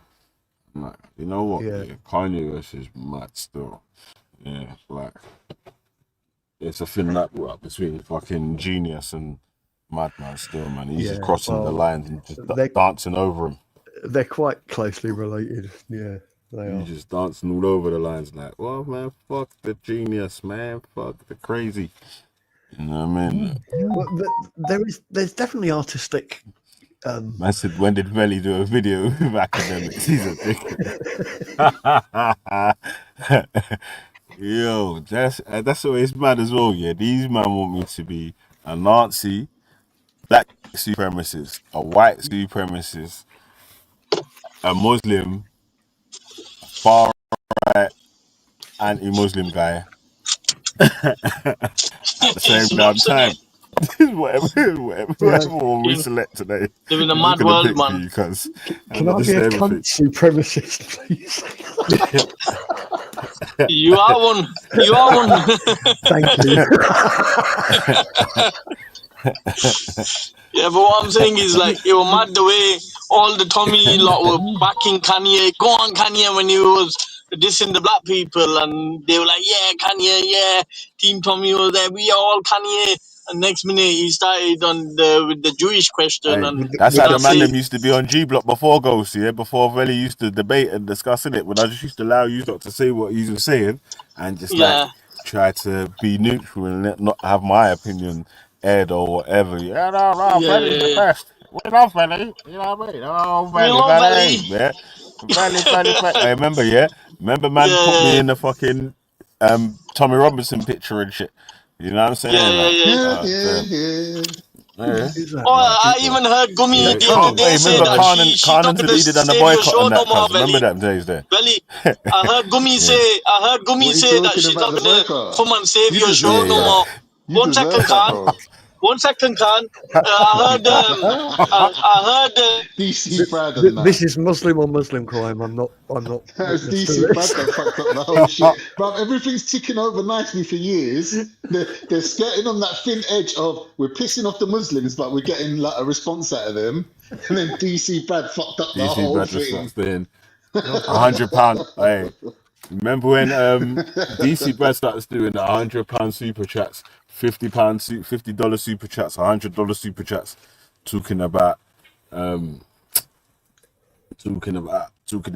F Muhammad. Oh, Muhammad this, Muhammad that. That was a bit unfair because you can't stop that shit. Yeah, I can't tell him. I can't even take it off the that's why it was a bit unfair. It getting pinned at the top. So I'm like, all I can do is Banksy come on and add a picture of Muhammad as his profile.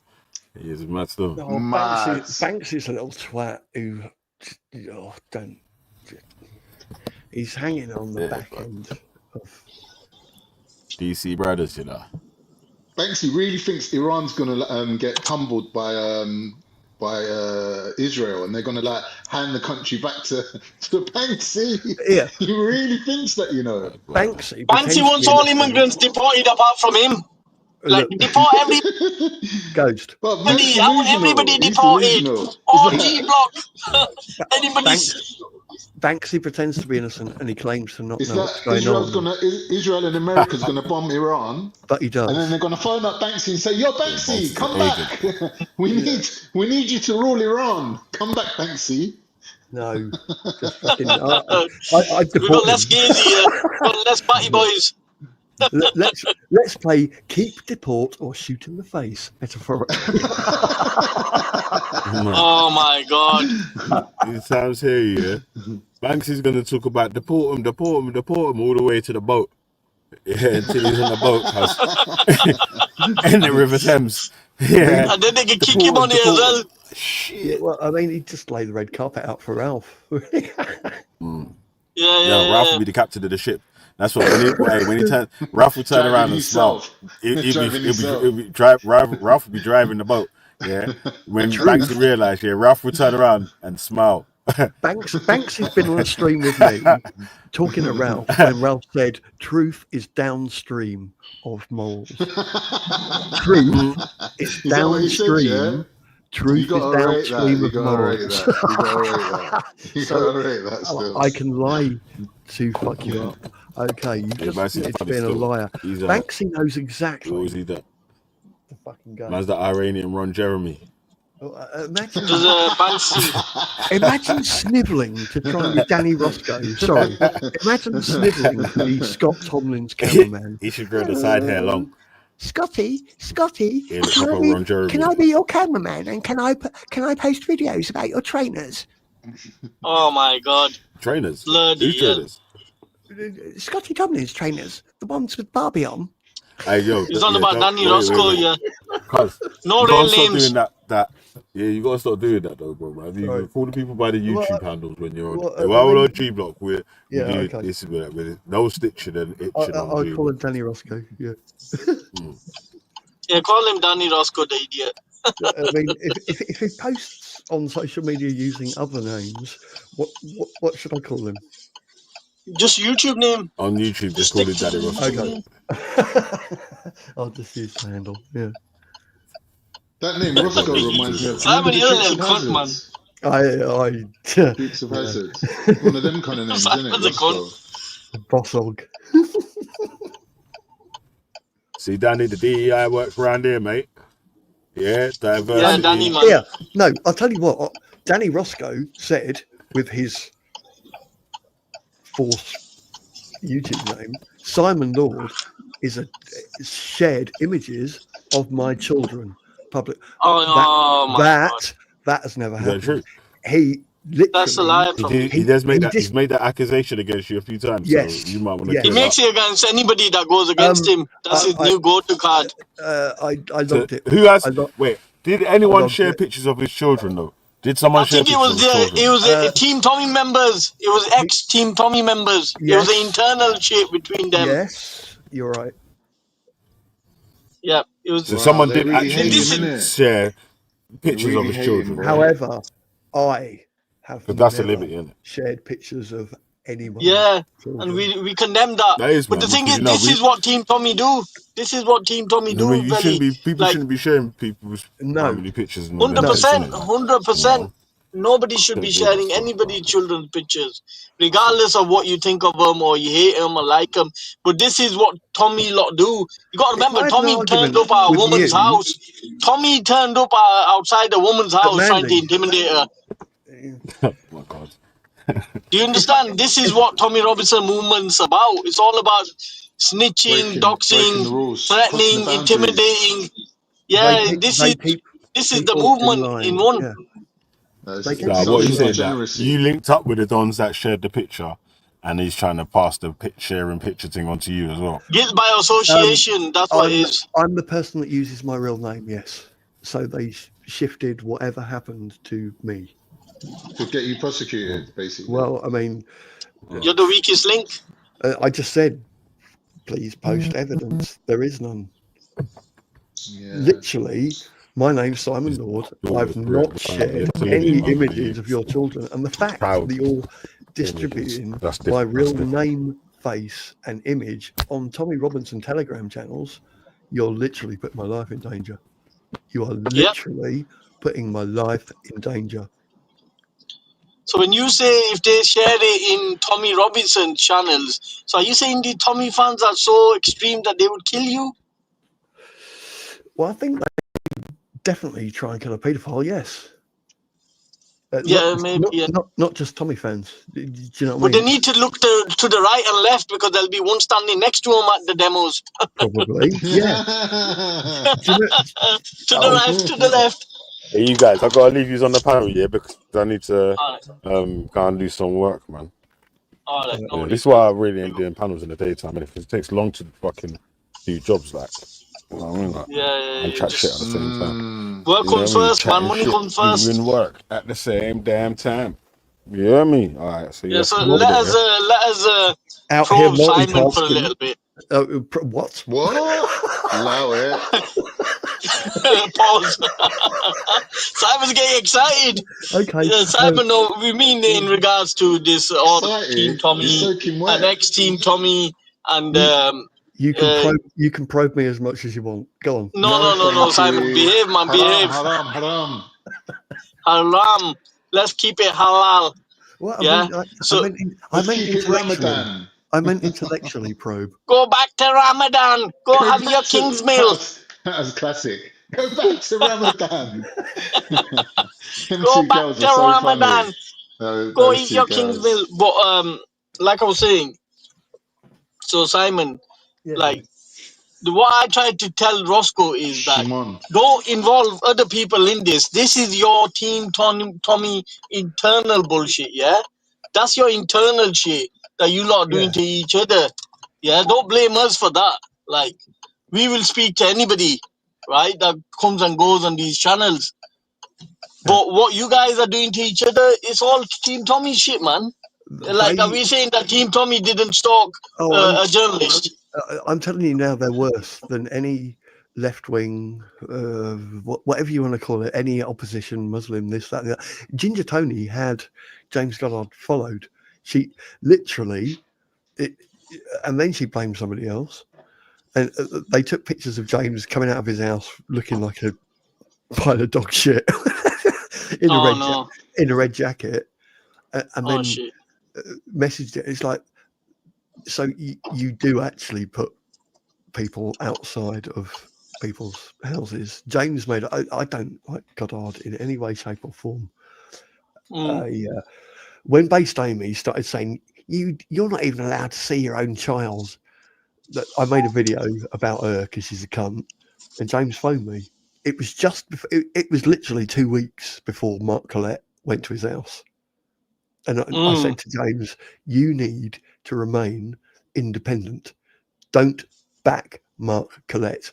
Yes, Tommy's a cunt, but don't go running to Mark. And he did. The next time I saw him on the internet, he was going, oh, you're a fucking weird homosexual. It's like 2 weeks ago, you were asking me to help you make better videos.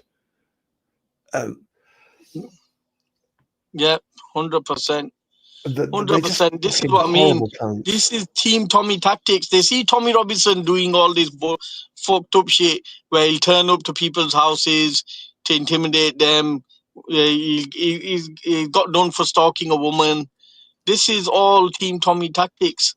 And the problem is that while they're supporting Tommy, it's fine. They do it to those against Tommy. But once they fall out, then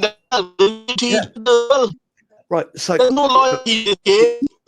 One measure of morals, when James Goddard doxed Jupiter and he put her address on his community page, I texted Wendy and said, can you let Jupiter know that this has happened? Also, this is James Goddard's phone number. It's his private one, the one that his mum and his girlfriend uses. It's not like the public one that he gives to other people. That's his phone number. Could you call him and you can sort this out? What did they do? Wendy doxed Tracy Blackwell. Okay, Tracy Blackwell's a bit of a Nazi and she's exploiting the death of a child for politics. But they didn't phone James Goddard and have it out with him, woman to man. They chose to dox Tracy Blackwell instead. It's like, I gave you that number so you could talk to him. And instead, Wendy chose to dox Tracy Blackwell and just put her address on the screen.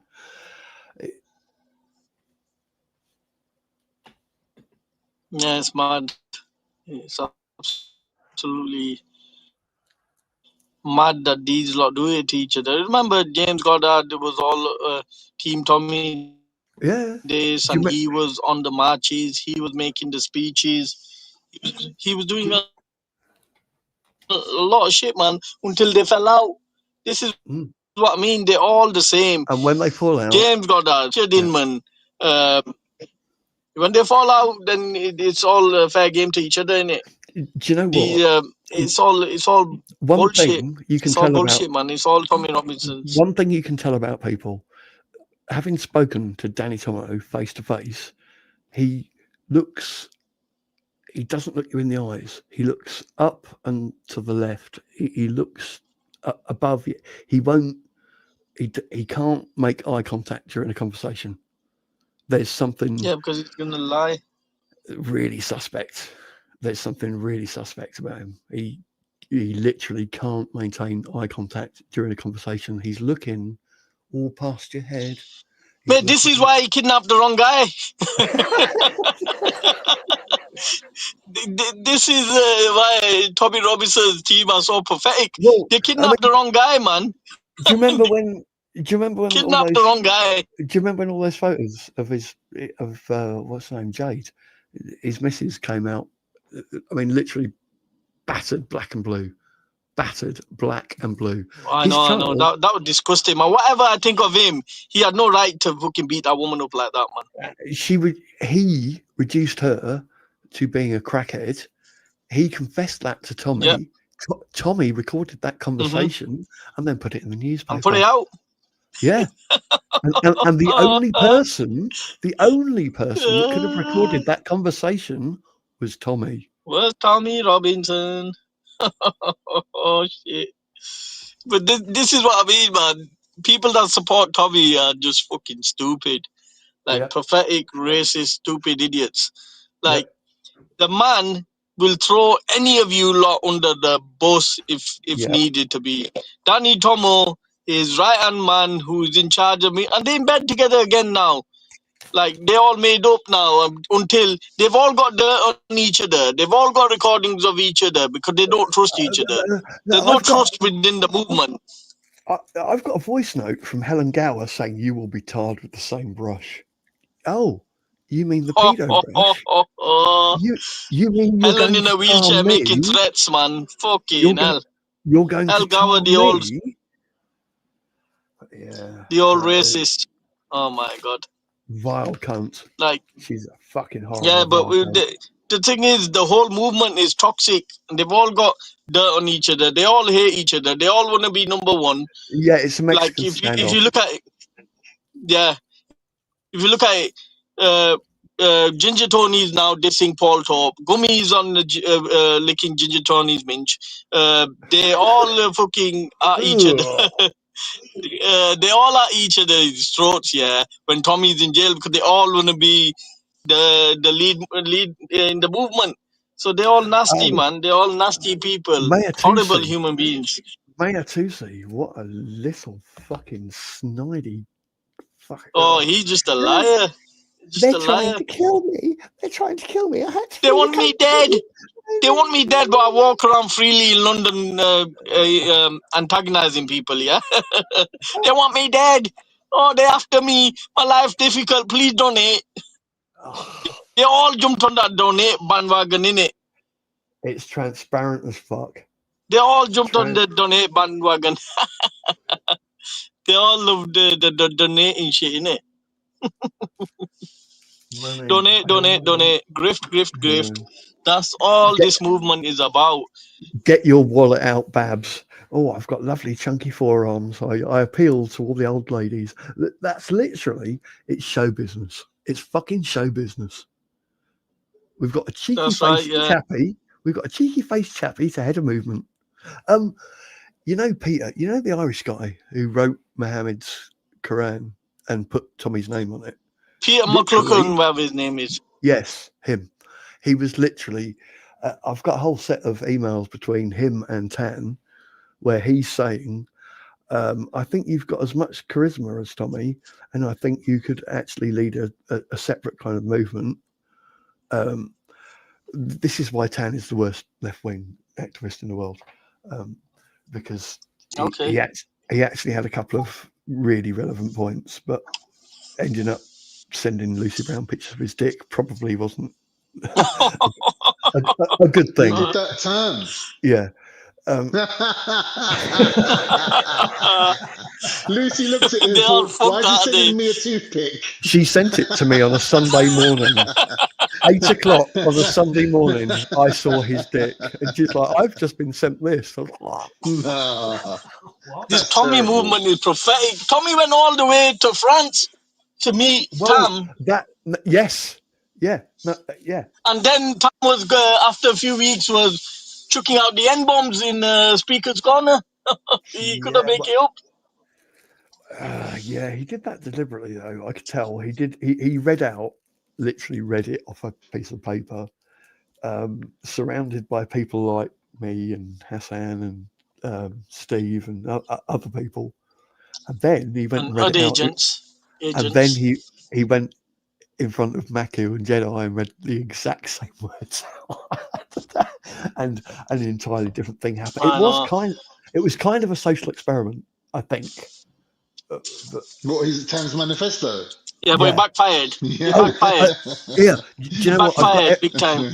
I've got every episode. I've got every single PDF that he read out because he uploaded it all to his Google Drive, and I just that was actually one of the highlights of the whole Speaker's Corner era, I would say. Yeah. Like this self-important foreigner turns up with his manifesto telling English people how they should deal with their foreigners. But the fact that you're a foreigner, though. He went to the trouble to get his photograph taken with Paul Golding, Jada. He got his photograph taken with a bit of gaffer tape over his mouth at the Freedom for Didar. He's such an idiot. He properly inserted himself into it, though. Tried to insert himself into a few things. Oh, yeah, you know what, Simon? What? The funniest thing, was when Hassan Yilmaz was sitting on the bed. Oh my God! And Tan walks in the room and starts having a guy at him. I'm not joking. And all you see is Hassan Yilmaz giving him, like, you know, the Dwayne Rock eyebrow. Yeah. As soon as I see that eyebrow move, right? Because obviously I've got a Turkish dad, didn't it? Yeah. As soon as I see that eyebrow move, I knew what was coming, bro. Tan texted me and said, "I'm going to Hassan's tonight. Will you come with me?" And I said, no. I said, no, I'm not coming with you to Hassan's. He just wants witnesses. That is the same night that Hassan slapped him and threw him out the door. I'm not. I said, no, I'm not going to Hassan's house. But you can't disrespect a man in his own house. Like, come on, bro. You will get slapped. Hello, Mrs.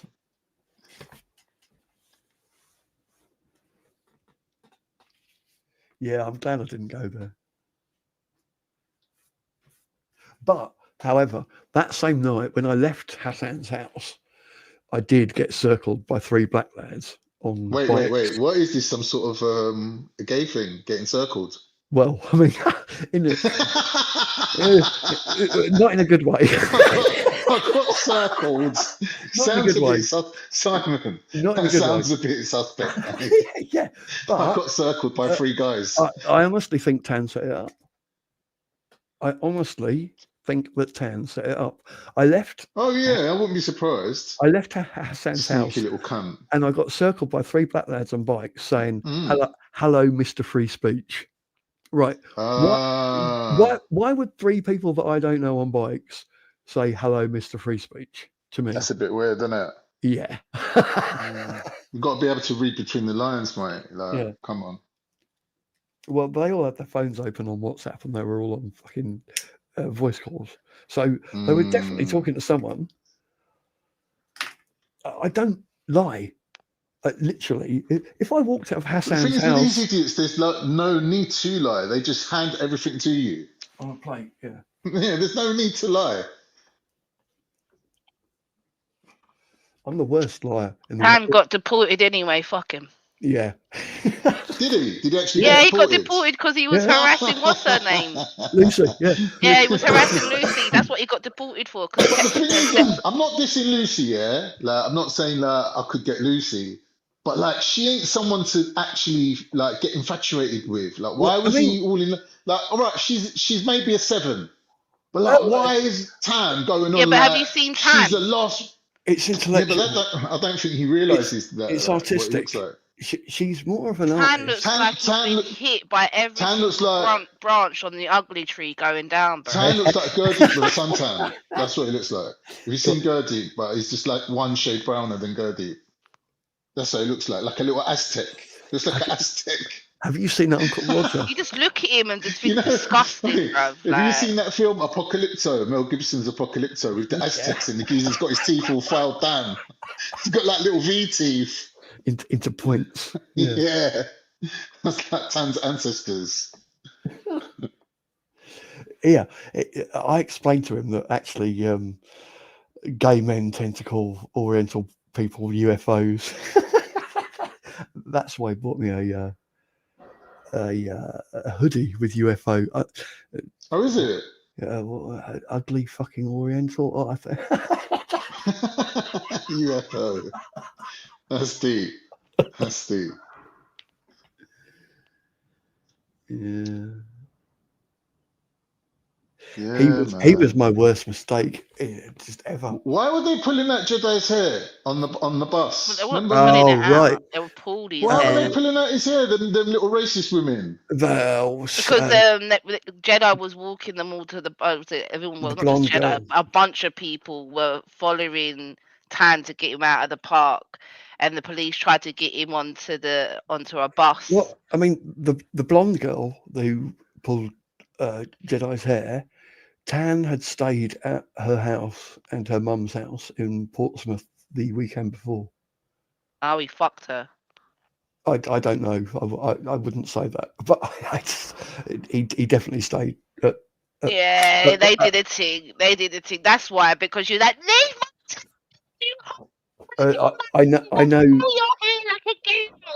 I know he stayed at Sophia's house the weekend before that happened. Yes. Who did? Who? Tan? Yeah. Oh my lord. And Sophia is the blonde girl's mum. I thought you meant Sophia the trans. That's what I thought as well. I was thinking, oh my gosh. No. I was going to say, don't let Modine hear about this. He'll get very jealous. Oh, yes, Oh definitely my would, God. yeah. I've been going through my hard drives. Mo D with Chelsea in the church and eating M&M's whilst he's on his. I heard, yeah, Go. that Modine said Yeah. in the park one time that it isn't Batty. gay if you get Yeah. if you get your dick sucked That's so Arab. What, I'm by a sorry. dude? Yeah. by a dude. But they got different rules in different countries, innit? As long as you're top, you're not gay. Basically, in some countries, that's what they believe. Yeah. But obviously, any interactions with a male, it's definitely gay. It's gay, yeah. That is the definition of it, isn't it? I think Modine's just like a desperate little fucking sex fiend. He's just like, he'll get it wherever he can get it, bro. I can tell. Yeah. He's just one of them. I think that's what I used to think. Thingy was asexual, but they're saying asexual means you don't fancy men or women. But I thought asexual was you just didn't give a fuck about gender. No, it just means you don't like wet bits, I think. Wet bits, All right. I get it. So Modine would be what? Bisexual? Yeah, he's bisexual. Actually, I think he's pansexual. I think he'll do anything. Is that what it is? Pansexual? Pansexual, yeah, I think that's what it is. He likes plastic willies up his bum. I've literally... Plastic what? Bro, he likes trans. Like, that's what I mean. He'll do anything. With Simon, you don't know if he's chatting English or code words. What's plastic willies? What's plastic willies? Like actual willies? Well, there's this explain? thing called Ann Summers, yeah? And they Yeah. sell them. What do they sell? Plastic willies. Willies. Oh, willies. I thought you said wellies. I'm hearing wellies, like Wellington Okay. Boots. Sorry, I was mumbling. I'm sorry. Yeah, Modine likes wellies up his backside. Fucking hell. Jesus. Wow. Man's really, really adventurous, boy. You got to rate him still. Come on, Modine. And he's coming out bossy with it, telling everyone. That's next level, bro. Next level. Bro, he's on TikTok trying to get transgenders to take shahadas and shit. He's a character. He's a character. I'll tell you something. He came to the right country, boy. He came to. Bro, I shit you not. I shit you came to the not. right I found a country. video, a TikTok video, when he's with that old white lady, Chelsea. and he's wearing thongs. Yeah, he went round and visited her and her tranny mate. And He's wearing thongs. Did you not like? Hello. So why is a man wearing thongs? I don't know. knows. I don't know. God knows. Explain. Why is the straight man wearing it? Can a man even wear a thong? Well, Modine was. No, but that's not holding nothing together. That's like a piece of string. There's no Like, support. like dental floss. There's no Like, support what? there. What? Yeah, there's no support at all. Like, it's just not physically possible. Modine's a weirdo, bro. He is comedy gold. He's so weird. He just don't care, innit? He just actually does not care. Have you seen his TikToks where he's gone to like No. Jamaica? He's walking down the road with some kid talking about Islam, and he's gone to him. 1 minute, wait there, and he's walked around the corner, and he's like, "Hey, gal, hey, gal," just talking to some random girl on the street. And then like they cut the video. Modine disappears with the girl, comes back about an hour later. No. And they're going to him, where was you? Where was you? And he's like, don't ask no questions. I'm not saying anything. And they're like, but you know that woman was a prostitute, yeah? And they were like, listen, I'm not saying nothing, yeah? Stop baiting me up. Anyway, let's get back to talking about Islam. He's a weirdo, bro. He's a weirdo. Did you see the fight he did with what's his John name? Cena's security the second time when he got his No, leg no, broken. the one in the ring. actual The one in the ring. Misfits fight, Simon. Yeah. No. With, No, I haven't what's seen his that. name? Oh mate, you The need to pedo hunter. you need to go watch the fight and then watch the interview with Oh, what's the Modine guy's after name? the fight. My God, it's comedy fucking gold. Yeah, it's true. It's true. It's the maddest fight ever. The guy just got battered. What was his name? You didn't yeah, something with a V. Blitzko, not Blitzko. Something like that. Someone put it in the chat if you know who the guy was that beat up Modine. The what's his name? The YouTube guy, the What one that you is a mean? thingy Chased him hunter, around the ring? the There was pedo no hunter guy. beating of anything. I'm completely out of this loop. What? Who? What? Where? Vitali, that's Oh, it. Simon, you need Oh, to watch it. It's Vitali! so funny. Vitali. Okay. Yeah. They used to do prank shit, didn't they, on Kick? Yeah. Yeah, Modine got battered. The interview afterwards, though, that's what killed it for me. He went to the interview. He went, "Did I bang him? Did I bang him? No, Modine, you didn't do shit. Not You once. just ran around the fucking circles, you once. dickhead." Who's the Not other once. one? He literally ran. Who's the other one that's more whole time. Modine? There's another one that's more Modine than Modine that hangs around in the Vitali circles. What's his name? More Modine than Modine. Is that possible? Fauci? Is that his I don't know name? who that. I don't know who that is. He's what? He's more Modine than Modine. Yeah, he's a Palestinian Serious? guy. He's a I'm Palestinian shocked. guy with a bald head, and he streams on Fauci. It's an F. Honestly, it's almost the same character. I know who you mean. You mean Okay. I think he's is he Lebanese or something? He's Palestinian. Yeah, his name's something. I think it's Fauci. It's not Fauci. It's something like that though. Fauci. Fusi. That's the one. Yeah, Fusi. Yeah, he's an idiot. He's another faggot. Yeah, he's more of a faggot than fucking Modine. It's almost the same character though. Yeah, it's true. They're very similar. Yeah, Modine was like saying that he's a prick and I hate him and this and that. Like, now you know why you hate him, innit? Because he's you. Not only Mad. that, can you imagine? Like, Modine don't even like himself. Fuck. Yeah, Modine, man. You got to rate the hustle still. Man's come from nowhere. Like, he's come from a desert in Iraq without a pot to piss in. He's actually doing something, isn't it? Is that like you can't say he's not But getting he's not anywhere. living He's the actually getting somewhere. lifestyle that he tries to make out he is. He lives in a fucking bedsit, Hovel. bro. Yeah, lives in a hovel. He definitely knows who to contact though. These people work a bit like agencies, a bit like showbiz agencies. That's why you'll see. Who's that bloke? Rax was filming for a bit. The one that was on Big Brother, Sneeko. Oh yeah, Sneeko. They're all on the same roster. Yeah, if that makes sense, and yeah. It works a little bit like an agency. Yeah, of course. I think what they do, they give them like like with pop stars, they give them that one album deal, and then if they make it, then they make it, and if they don't, then they're fucked.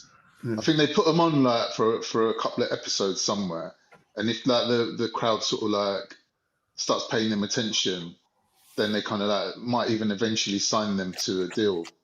I don't know if Modine actually got signed to a deal. I remember someone was offering him a deal. I don't know if they actually went through with it. I think they were offering him a bit of money, but I don't think it worked out because if Modine was sitting on about 5 million, we'd know about it. Yeah. It'll be the next Johnny Somali locked up in fucking North Korea. Do you know what I mean? Fucking weirdo.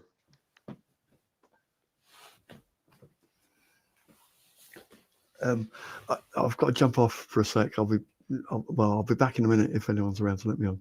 I've got to do something. Hold on. All right.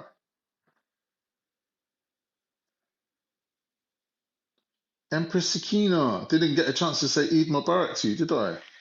No, we didn't. Eid Mubarak, bro. Eid Mubarak, man. So how's things going, man? How long you been a Muslim now? Gosh, is it like 3-4 years? I think it's been a while, isn't it? Yeah, something like that. You enjoying it? Yeah, don't see any problems.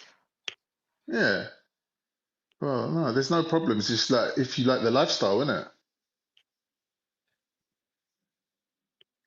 I kind of, but the thing is with me, I was already living that sort of lifestyle to a certain, apart from wasn't praying like 5 times a day, obviously. But like, I don't think things dramatically changed in lifestyle apart from obviously the praying and obviously studying. Like, and you got all like mates down at the mosque and that, don't you? Go and like chat to the girls. Don't they do stuff Nah, bro. together? I kind of No? keep myself to myself, bro. Okay, fair enough. Hmm. But I've always been like that. Yeah, just homebody. Yeah, like, I like staying at I'm like home. that as well, I'm not gonna lie. I've always been like that. As a kid, I was always like that. Just chilling at home.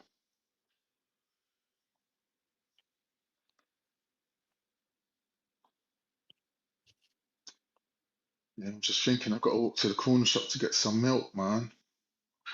Can't be Yeah, I arsed. need to get milk. No, milk. I've been drinking coffees all the time. So I could just about eat now. Just starving. Coffee's meant to help you lose weight as well, isn't it? Apparently. I think that's if you have black coffee though. I have about Ah. 10 coffees a day, and that's like each one of them's got a drop of milk. All that milk adds up. Good like 100, 200 calories just from milk a day. But because I'm not eating much, like I'm alright. I could get away with it.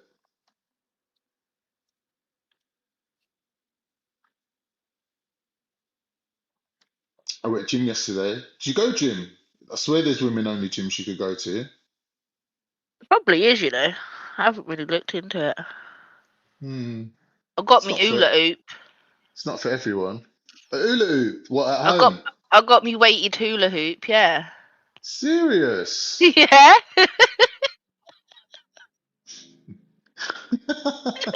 It must come in handy.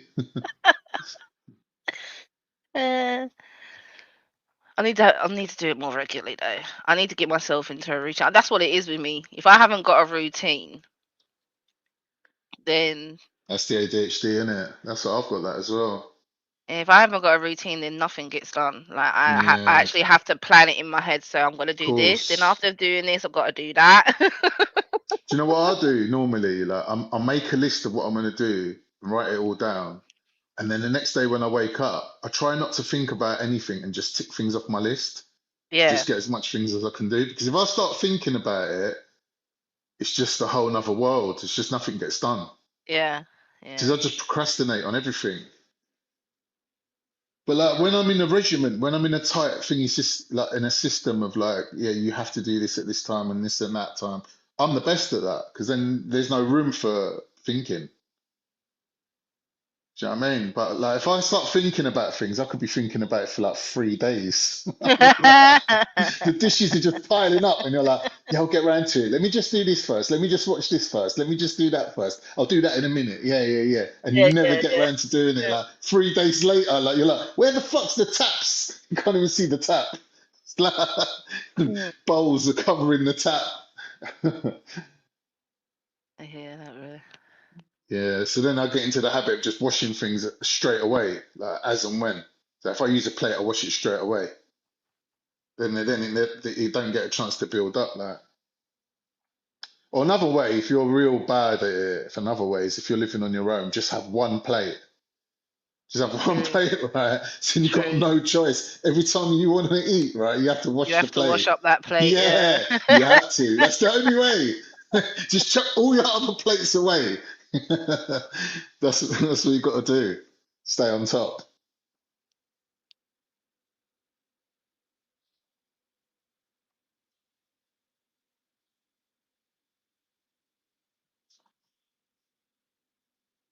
What is Cole going on about?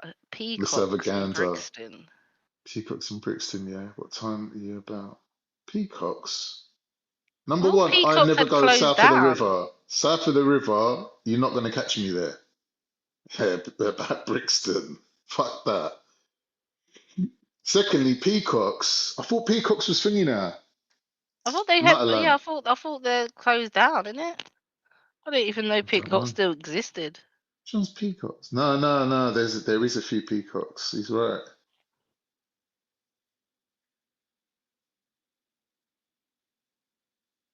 Look at this God of Jacob begging it, boy. Interesting convo I walked back into. An honorary black and an honorary wannabe black. Shout out the honorary knicker, Becca, lol. Bro, you are just such a beg. Like, No one cares about you or your skin color. Like, stop trying to make that the focal point of anything. Like, it's just so irrelevant. Like, no offense, yeah, but it's just, it doesn't even factor into my daily life. Like, to think about what color is God of Jacob. Like, it's just dead, bro. Like, even black children in growing up in England don't actually give a fuck about anything God of Jacob might have to say to them. Like, they just don't relate to you, bro. Don't know why you think you're relevant to anything, calling people honorary black. Like this is the thing. Like, they accuse non-black people of wanting to be black, but really, the people who don't want to be black are mostly found within the black community. Like, that is the madness of it. You're just an idiot, bro. Could show you more black people that don't want to be black than white people that want to be black. Like, what are you on about? Fucking spastic. Like, look, in his fucking uniform as well. It's got a picture in his fucking uniform. You degenerate scumbag. Man's happy to go and work at fucking Guantanamo Bay, getting paid by white people to lock up Muslims. He's happy for that. What an idiot. Ain't got time for these people, man. Like, these Americans, I swear to God, it don't matter if they're black or white. They're still coming out with this same, like, American sets the standard for everyone else to follow. Like, fuck off. No one gives a fuck about America. You went and stole some land from some Indians and now you're rolling around like you own the place. Like, you're just scum, bro. Big Just up, God scum. of Jacob. He's a muppet, God of Jacob. But be honest, if God of Jacob weren't black on these channels, no one would even entertain him for 5 minutes. He's got no conversation. He's got no point of view about any subject that's even relevant to anything. He's just like, hi, I'm your honorary black person from America, come to chat to you from across the water. Worship me? Oh, fuck off. Just boring. Who cares about Americans, bro? Look at America now. Look at what you're doing now. You're fucking up the whole world. Everyone knows what time it is for America.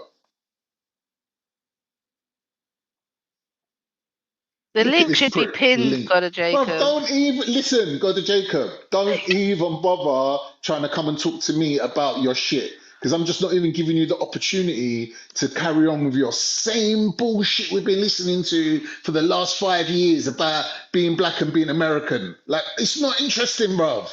Like, I'll just put on Netflix and watch some American programs if I want. I don't need to chat to you about it. This idiot. Don't even want to chat to you, bro. That's how bad it is. Like, yeah, just, keep like begging black people to let you on their channels, innit? I swear this prick fell out with Born Rich as well. They were gunning for Born Rich, Born Rich ain't done nothing to none of these people. I see God of Jacob like rallying the troops against Born Rich. Like, bro, Americans are just scummy, bro. The biggest simps going as well. She ain't got time for none of these bums, man. In his fucking uniform. Should be ashamed.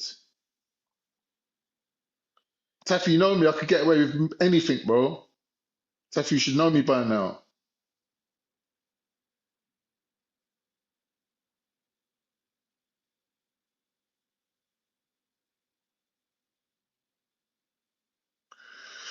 Anyway, got any subjects to talk about, Becca?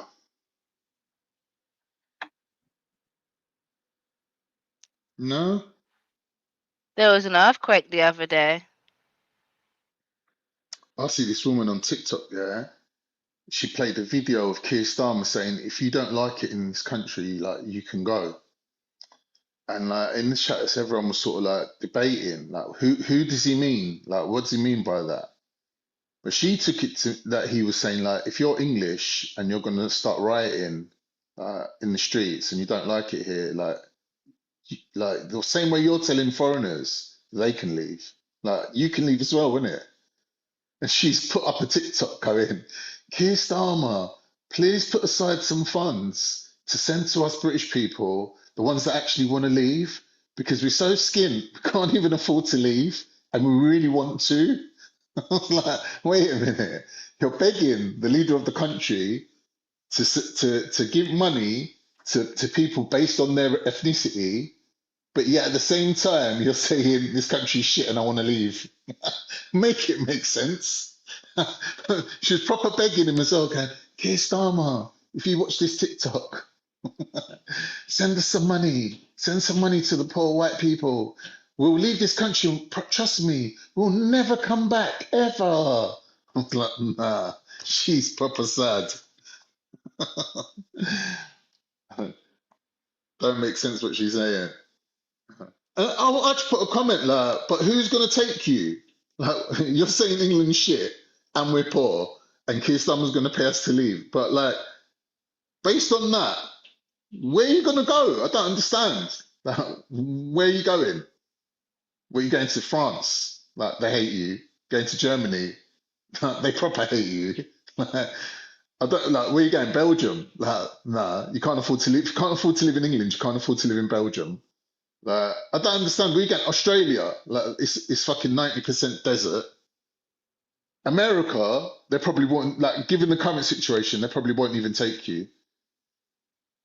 Then again, they might. They took all those South Africans. They took all the South, but that was because Elon gave the word, didn't it? Elon said, "Yeah, like they're my people. Save them." Trump saved the South Africans that got kicked out of Africa.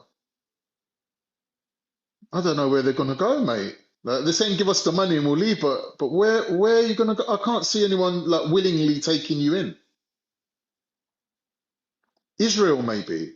Yeah, they can all move to Israel. Like, imagine Luke. Luke would move to Israel. I think Luke would definitely move to Israel. That's where they can go. Did you hear about what's her name? I can never Yeah. remember the girl's name. You know the girl that accused Andrew? Andrew Tate. No, Prince Andrew. Oh yeah, that's a mad one, isn't it? Innit? What did they say? That it's a car crash, like So Lady apparently, Diana style. she's in a car. They were Mm. turning, and Mm. as they were turning, the school bus hit them. Mm. The school bus, you know. Mm. But she looked fucked up when I see her face. I don't know if it was a real photo or AI, but she was bruised up. Yeah, She did apparently look she's bad. been given like, well, when I saw it, it was like 4 days, so it must be about yeah, about 2 days left now. Wow. Boy. That's like sending a message out to everyone like, we don't care if you're right or wrong. You say the wrong thing, your days are numbered.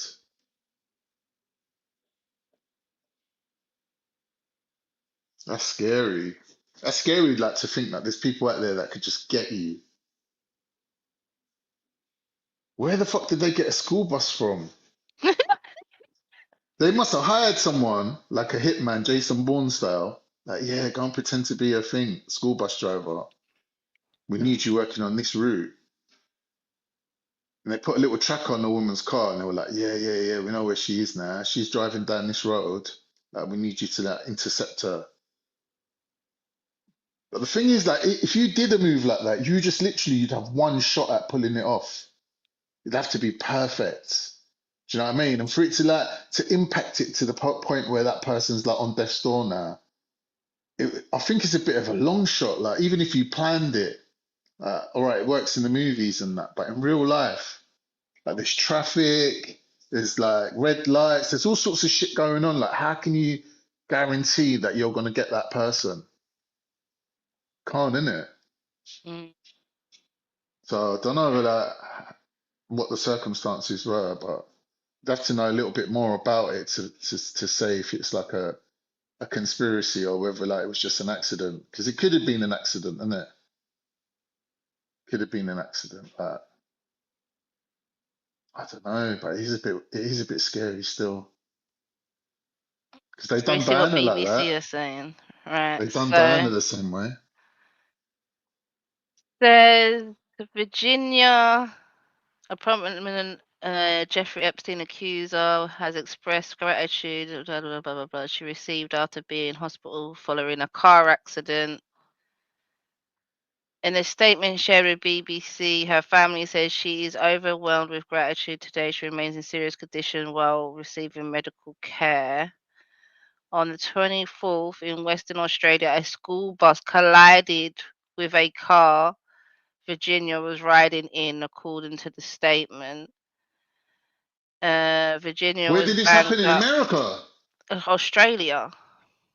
Oh, yeah. I get it now. No cameras, no Virginia was witnesses. banged I up thought it was and in bruised England. and later Yeah. admitted to a hospital after her condition deteriorated, her family said. The school bus driver had a bus full of distraught children and left the scene to get them back, saying he would file a police report, which he did later, the statement said. Virginia was banged up and bruised and returned home. Virginia's condition What? worsened So the and she driver needed fled the scene, hospital. like he ducked out, going, "Oh, I've got to drop the kids. I can't mess about. She might be dying, but I'm out of here." Said the school bus driver had a bus full of distraught children and left the scene to get them back, saying he would file a police report, which he did later. Well, that just So, yeah. sounds like it's in a very rural kind of place where, like, leaving the children on the bus would sort of be detrimental to them.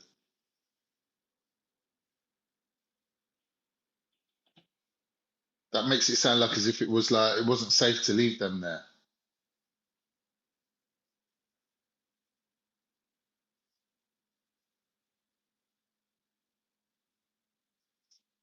Yeah, they're not saying very much on BBC, but I did see one article where she said like she had 4 days to live or something.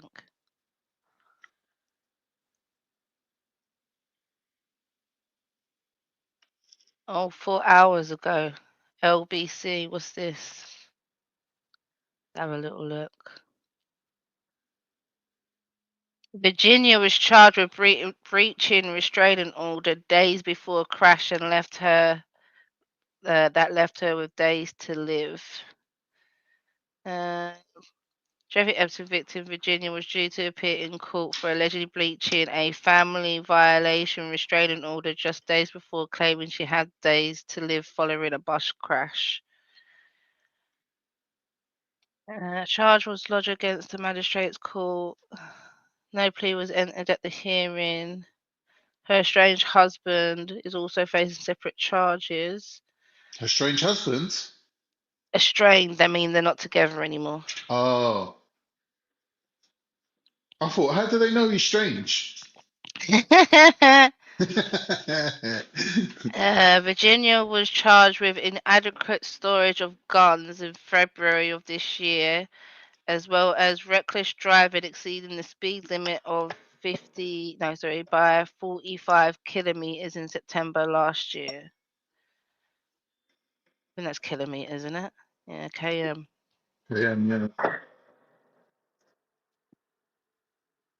Yeah. He had been fined 1,000, loss of license 6 months for reckless driving charge. Virginia 41. Sparked concerns when she posted battered and bruised photo claiming she was dying and had 4 days to live after being hit by a school bus. The picture appeared to have been taken from a hospital bed. However, police said they only had a record of a minor crash. A statement was issued on her behalf yesterday that said Virginia thanks everyone for outpouring of love and support. She's overwhelmed with gratitude. Today she remains in serious condition while receiving medical care. School in which she was riding.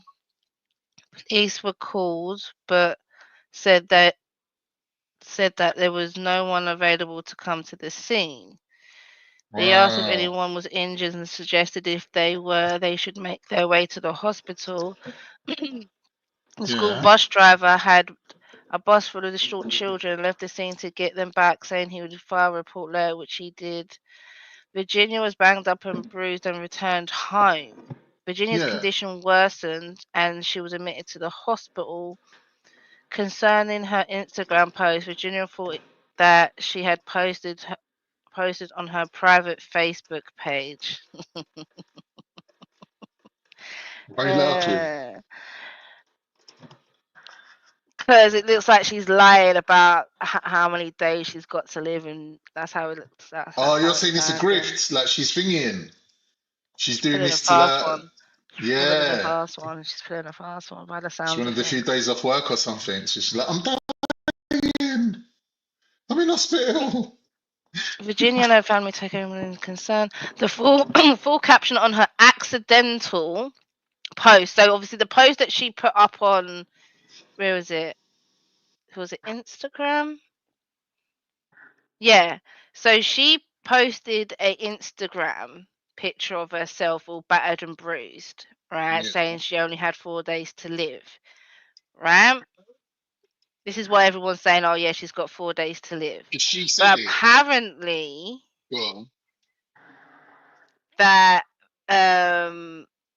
that so concerning her Instagram post, Virginia thought she had posted it on her private Facebook page. So she's saying that she accidentally posted it on Instagram. It wasn't meant for Instagram. It was meant to be for her private Facebook page. Right. And so the full caption of her accidental post reads, "This year has been the worst start to a new year, but I won't bore anyone with the details, but I think it's important to note that when a school bus driver comes at you driving 110 kilometers as we were slowing for a turn, that no matter what your car is made of, it might as well be a tin can. Mm. I've gone into kidney renal failure. But They've that's given the me 4 what days I to don't get, live." yeah. If it was that serious, how's the driver turning around and going, "Oh, don't worry, I'll put a report in later. I've just dropped the kids off." Like, if it was as serious as she's saying, right? Like she's on death's door because of it. Yeah, listen. It goes on. This is all in the post that she put, right? But it was meant to be for her Facebook, not her Instagram, right? Mm. They've given me 4 days to live, transferring me to a specialist hospital. I'm ready to go, just not till I see my babies one last time. But you know what they about say about wish blank in one hand, and I think that's probably meant to say shit in one hand and wish in the other, and I guarantee it's still going to be shit at the end of the day. Thank you all for being wonderful people of the world and being great part of my life. God bless you all, Virginia. So she put it out there that she had 4 days to live and she had kidney failure and whatnot. But apparently that post wasn't meant to be for the public's eye. She accidentally posted it on Instagram, but it was meant to be on her private Facebook. Yeah. All right, listen to this. This ages ago, innit? I went to the cafe with my mate, yeah, and he goes to me, "I'm just gonna go to the toilet," and left like he's a real like shrewd guy, but like for some reason he left his phone on the table and went toilet. And I remember him saying that it was a brand new phone that he's got, right? And I thought, nah, he ain't changed all these like settings and things like that. Let me see if his phone's locked. So I got the phone, yeah, and I pressed Facebook and it opened up his Facebook, right? And I put on his status, I put, "I am such a mug sometimes, you know that?" I just posted it, right? Shut the phone like normal. He's come back from the toilet, carried on eating, and like he's got a phone call from his sister. She's like, "Are you all right?" And he's like, "Why?" And she goes, "Well, you just posted on Facebook that you're such a mug." And he's like, "No, I never." And he went on Facebook and he's looked at it. He's looking at me, and I was like, cracking up laughing.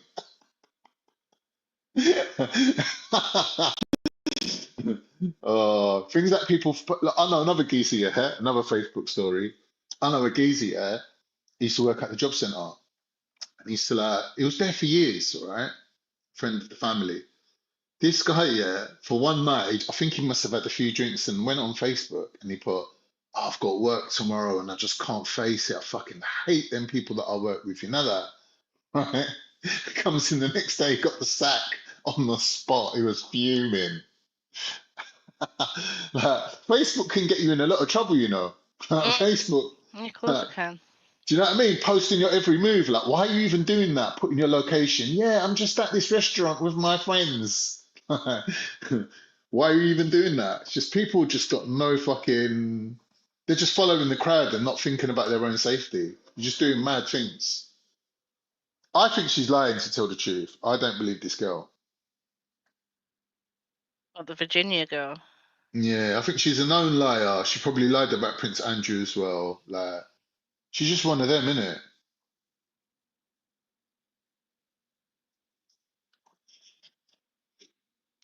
Well, there is questions over the photo because no one's seen the original photo. What original Ever. photo? You know the photo of her and what's her name? Glenn. I don't even know how to say her name properly. Glenelle and Oh, Andrew. her, yeah, yeah.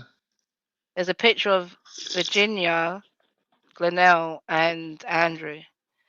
But no, Doing but what? they've all Just said like they've never chilling. seen the Oh, original. are they saying they've never been in the same place at the same time? That she's lying.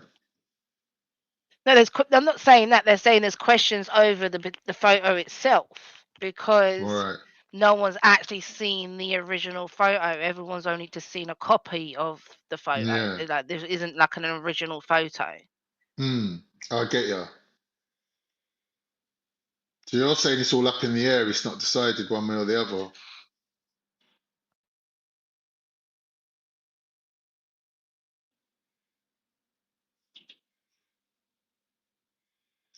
Natty, why don't you jump on, bro? Why would royalty be hugging up some gal with Epstein?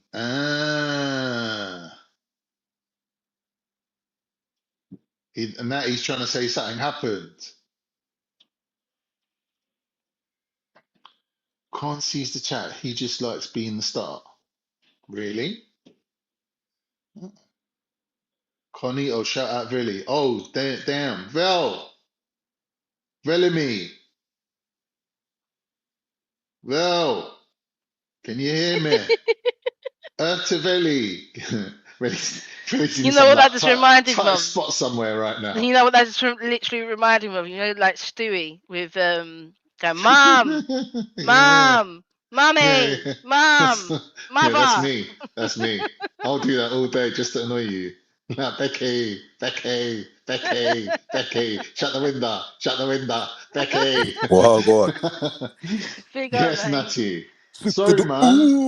Ooh, dirty tea. Me. So you're saying Prince Andrew was shagging the young thing? Blatantly. Unequivocally. You're saying unequivocally, yeah? And they say they don't sweat. Telling the interviewer I don't sweat. I don't sweat. Some people No, don't he sweat, didn't it's true. say that. His actual words were at the time he was suffering from a medical condition that didn't that made him not sweat. At the What's that? time, that's what he said. What's that? The miracle condition, yeah? There's actually a condition. Actually, I actually googled it, and there is actually a condition. Because I could didn't die believe from it. that You shit can die. neither, Nay. I It's was like, serious thing. shut the fuck up! What the hell? I googled that shit, and I was like, oh shit, there is actually a condition Yeah. that does that shit still. Do you know what the thing is, yeah? Is they had flights that weren't registered there, turning off the flight controls, all that type of stuff there. And, you know, he's there hugging her up. How old was she there? 17, Raw. I think. All hugging her up, you know. Big royalty. Celebrity out here, you know. Celebrity Andrew. And then you got You're Epstein talking in the about the back photo, skinning innit? teeth. You got Epstein in the back skinning teeth, like, yeah. He's like another happy customer.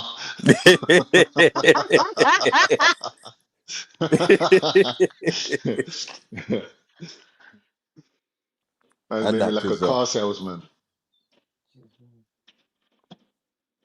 So, I Moo, had the to see this reason thing the here. sweating comes into it because Virginia stated that she remembers Andrew being very sweaty. I think they were dancing or something, and he was sweating a lot, and she remembered the sweat.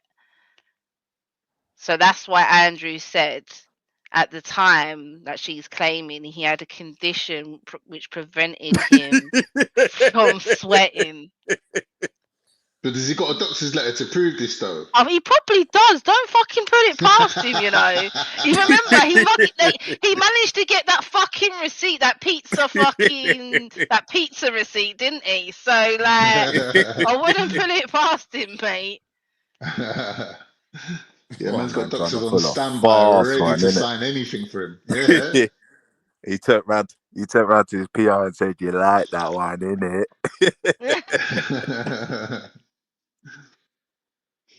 They should put him on the thingy links advert. Man don't sweat. I don't sweat, but I still use deodorant because it smells nice. Prince Andrew, skitty pop pop pop. Man don't sweat. That's a good one. That's a good one. That could sweat. sell. That Man could don't sell. sweat. That could sell. She told Baze, take off your jacket. I said, Baze, man not sweat. Man don't sweat. Man's not hot.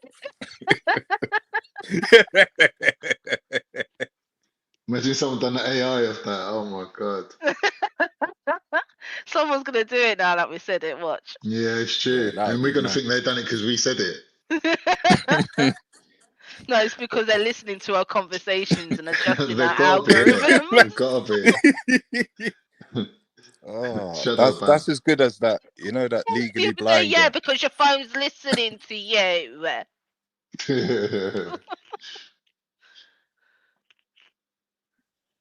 Yeah, that's a mad excuse, man. That's a fucking mental excuse. That's fucking crazy. I couldn't have been with her that day because I remember taking my children to the pizza. What was it? What pizza place was it now? Oh, Pizza Express. That Even was worse. it. He took his children to Pizza Express that day for a birthday party, and he's got the receipts to prove it, people. Okay. Okay. Well, she You've had been this watching unknown South Park medical. too much. The doctor said, "Yeah, sorry, but I've got some bad news for you. You're not going to be sweating for a month." Drink loads of You know water how much gym and work stay I was close to the doing that month, toilet. Nutty? Yeah, he must have busted it out. You can buck up bare gym during that month thinking, yeah, no sweat, let's go. Gym, let's go. Imagine they come up with a tablet. Yeah, you take this tablet, you won't sweat for 4 hours. Boy, people will be taking that shit, you know. Trust me. Job interviews and that. Or your first date. Yeah. Just drop one of them tablets and don't sweat. They'll make a fortune.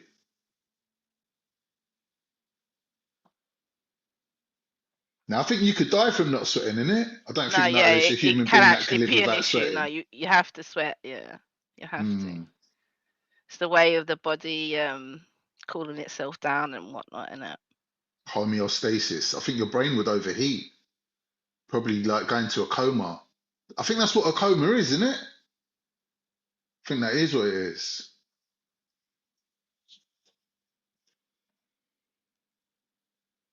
Mm.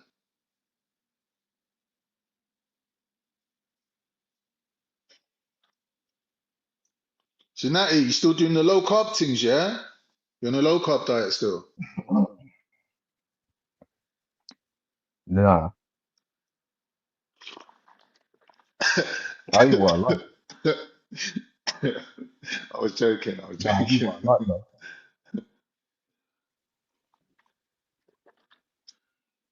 They say the best diet is the Mediterranean diet. No, I'm good, man. I just eat what I like nowadays, man. Mm. And just go hard. Pause. No, that's not pause. That's not pause. Do you know what I've been doing mainly? Pull-ups. A lot of pull-ups, yeah? I swear there's competitions, people just doing pull-up competitions. Or is it muscle up? You know when you do the pull-up and then you flip it over and then press it up? Yeah, I'm not quite there like that. I just Mm. want to well, but yeah, I could. I could put like a bit of like 10 kg on there now, innit? to like fucking 50 a day, no problem. That's all right, bruv. And you're not bad for a 50-year-old then. 41. Oh yeah, sorry. What? So you're older than Veli, yeah? I think we're the same age, isn't it? Roughly, innit? Roughly. Thereabouts ballpark. Say the youngest person on the panel's got to be Becky. Becky's still about 24. Oh bloody hell! I wished. I meant your mental Well, how old are age. you, I will be 38 this year, Natty. See? Oh, is it? She's the youngest. Imagine 38. Well, you've got 3 kids at 38. You could have another 3. No, thank You could you. be the next Jupiter. No, thank you. But she started younger than you, though. She said she was like. I'm okay. I'm good. She's looking forward to that retirement. I'm looking forward to reaching 45 and be like, yes, all my kids are above age where I have no responsibility for them no more. What age is that? You're going to I'm be waiting sad for when that. that. What age is that? One person's going to be sad. Okay. You're going to be sad when the picnic leave home. You're going to be sad. You ain't going to know what to do Am with I yourself. fuck? You're going to be wandering the streets. You're going to be. What's happened to Empress? She's wandering the streets of London. Hey, I Nah, can't you wait won't for be the sad. peace and quiet. Imagine waking up one day, I Becky. can't wait waking up to a house that is still clean Exactly. because I cleaned it the day before and it's still clean the next day. I can't wait. Exactly. I can't actually wait. That's going to be the weirdest day when you wake up, right, and you forget that the kids ain't there, and you're walking around the house thinking, "Why the fuck is the house so fucking clean?" Listen, Oh we have to look yeah. out for it. You don't want to. God, listen. We have to watch out for Empress because we don't want to ending up like them other lot that come up on it. You know, once the kids have all gone and they start turning senile and going a bit mad. Who says I'm going to turn senile, Mum? I've got a very good memory, thank What are you you. going to do? Yeah, but you're such a busy. No, but you're such a good mum and everything. What are you Yeah, but going to that's do? the You're whole gonna point of miss being a good mum, is that when they get old enough, you can tell them, "Look, I've taught you everything I know. Now Off you you're on your go. own." Off That's you the go. point of being a good Pat mum. you on Is the head. exactly. Yeah. Do you know what I mean? Go make your own way in the world. Off you go. I'm here with it. I'm here with the safety net, but like you've got to make your own way now. Off you go. You'll probably head to Vegas, mate, innit? Mate, I'm gonna Soon as live that my door shuts. life once my kids Soon are as that door once all shuts, my kids that are of handkerchief. age. That's it, mate. Becky, I think Handkerchief drops secretly and most goes women out. would agree with you. It's the men that want to keep the children around, isn't it? It's because you're not being horrible, and I'm not saying all men are like it, but majority of you No, are. I think with You men, the lot don't children really do much with the kids. kids. No, You lot get no, to that's do not all the true. fun shit. You get Yeah. When you you get can to walk take around them with your out. You boxer get to shorts play football with them. and You get to do this, do that with them. Whilst mum has to cook, clean, discipline. What? Do you know That's what I cook mean? as well, you know. What are you on about? Oh bollocks! Your lot's You're version of moving like you're cooking is not getting even a bloody English. takeaway. Listen, I What don't know happens no is English woman that does all the cooking and the cleaning. Come off it. Now, what Are is you this? The sure? Victorian era? Don't be silly. what Oh happens when no, they get that's knocked up? unheard of. What Every happens when English they get woman rough up standardly gets at least I one day don't off know a what week. At least one day family off. you got brought up in, but Sunday? that's how it was in my household. No, Monday. The English women I know, they're having at least one day off a week. And even if there's no one there to cover them, they're just telling the kids, listen, it's Sunday, mum ain't doing shit. Just let you know, yeah. Standardly. See, like the only time my mum got a day off is if she was sick. Serious. Seriously, bro. Your dad must have been earning some peas to get that kind of treatment. No, my dad died when I was 8, but obviously, All right. Sorry to hear that. but obviously my mum got with my stepdad in it, and he was a lorry driver. No, they earn peace. Well, back then they earned peace. Speak about your mum like that, Bex. What? That she was married to a lorry No, driver. he was a lorry driver. There's no way to speak about your mum.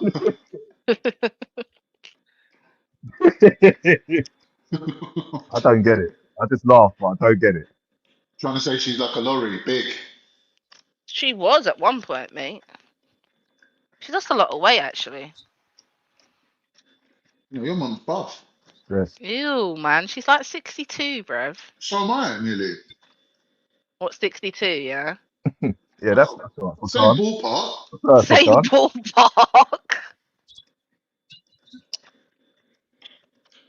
Well, my age is closer to your mum's than it is to yours, so Did it, there you Khan? go.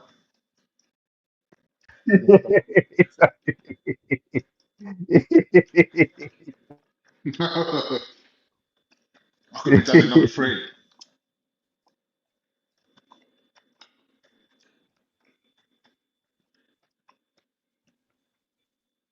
You eating? Is that what you said, Khan? What? You said, well, this is what someone said in the chat. He said, never say never to Jupiter. Did you say that? No. Only Jupiter would make that claim. Don't even bother reading that. I think Jupiter could seduce me if she put her mind to it.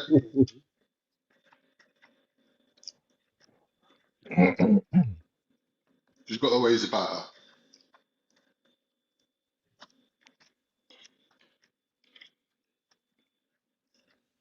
Weird. Who lives Some in men like Birmingham? older women is weird. Who lives in Birmingham in the chat? Well, go on.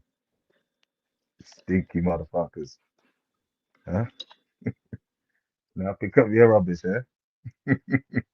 So dashing your rubbish on the street. You fucking peasants. Fucking hell. Hey, Becky, you seen what's going on in Birmingham?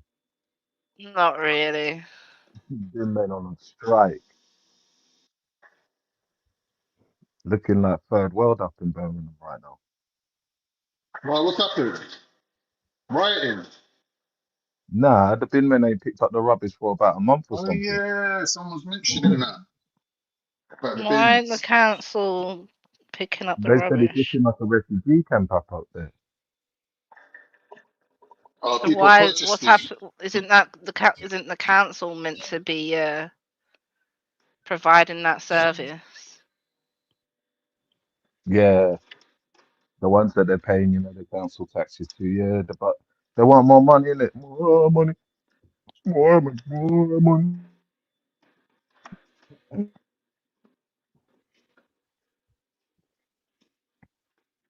I want to give it to Ukraine and not to the bin man. I say give it to the bin man, mate. Fuck that. I want my rubbish gone. Yeah, I'll give them some more money, bro.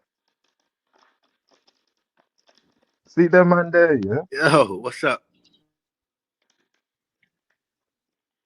Big up, Golo Jacob. Shout out to Becca, Natty. What's up, brother? It's been a while. What's up? How you living? Good, man. That's what's up. That's what's up, Becca. Good. I tried to spare you earlier because I knew you didn't want to talk to that dude. You want to talk to some real niggas, but that came up here, saved you. But we in the building for a second, man. I didn't even know I was on, Becca. You've been sitting there for a minute still. Oh, that's what's up. That's what's up. Yeah, this loud American here, as they say, with the white man's uniform and killing Muslims. But we in the building, man. We in the building. We in the building. But it's good to be back and talk to the guys from years. Natty, we used to go at it, but that's still my dog, because black is black. Yeah, I be on my black shit, and that's what it's going to be about. Whether I disagree with another black man or not, or woman, still my brother to the end. You understand? So can't no fat white boy come up here and try to draw division amongst us. Yeah, we disagree, but that's all right. You would never see me try to put hands on Natty or Becca, because she an honorary black. I can't disrespect her. But you, fat boy, I will. What about Born Rich? What about Born Rich? What happened with that? No, that's a white lie. I was on Borns the other night. That's what you get for talking. White people, you can't trust white people sometimes, because what they try to do is separate us. Yeah, we have arguments and disagreements, and we talk about each other, we joke each other. But at the end of the day, fat boy, end of the day, White Albert, we will gladly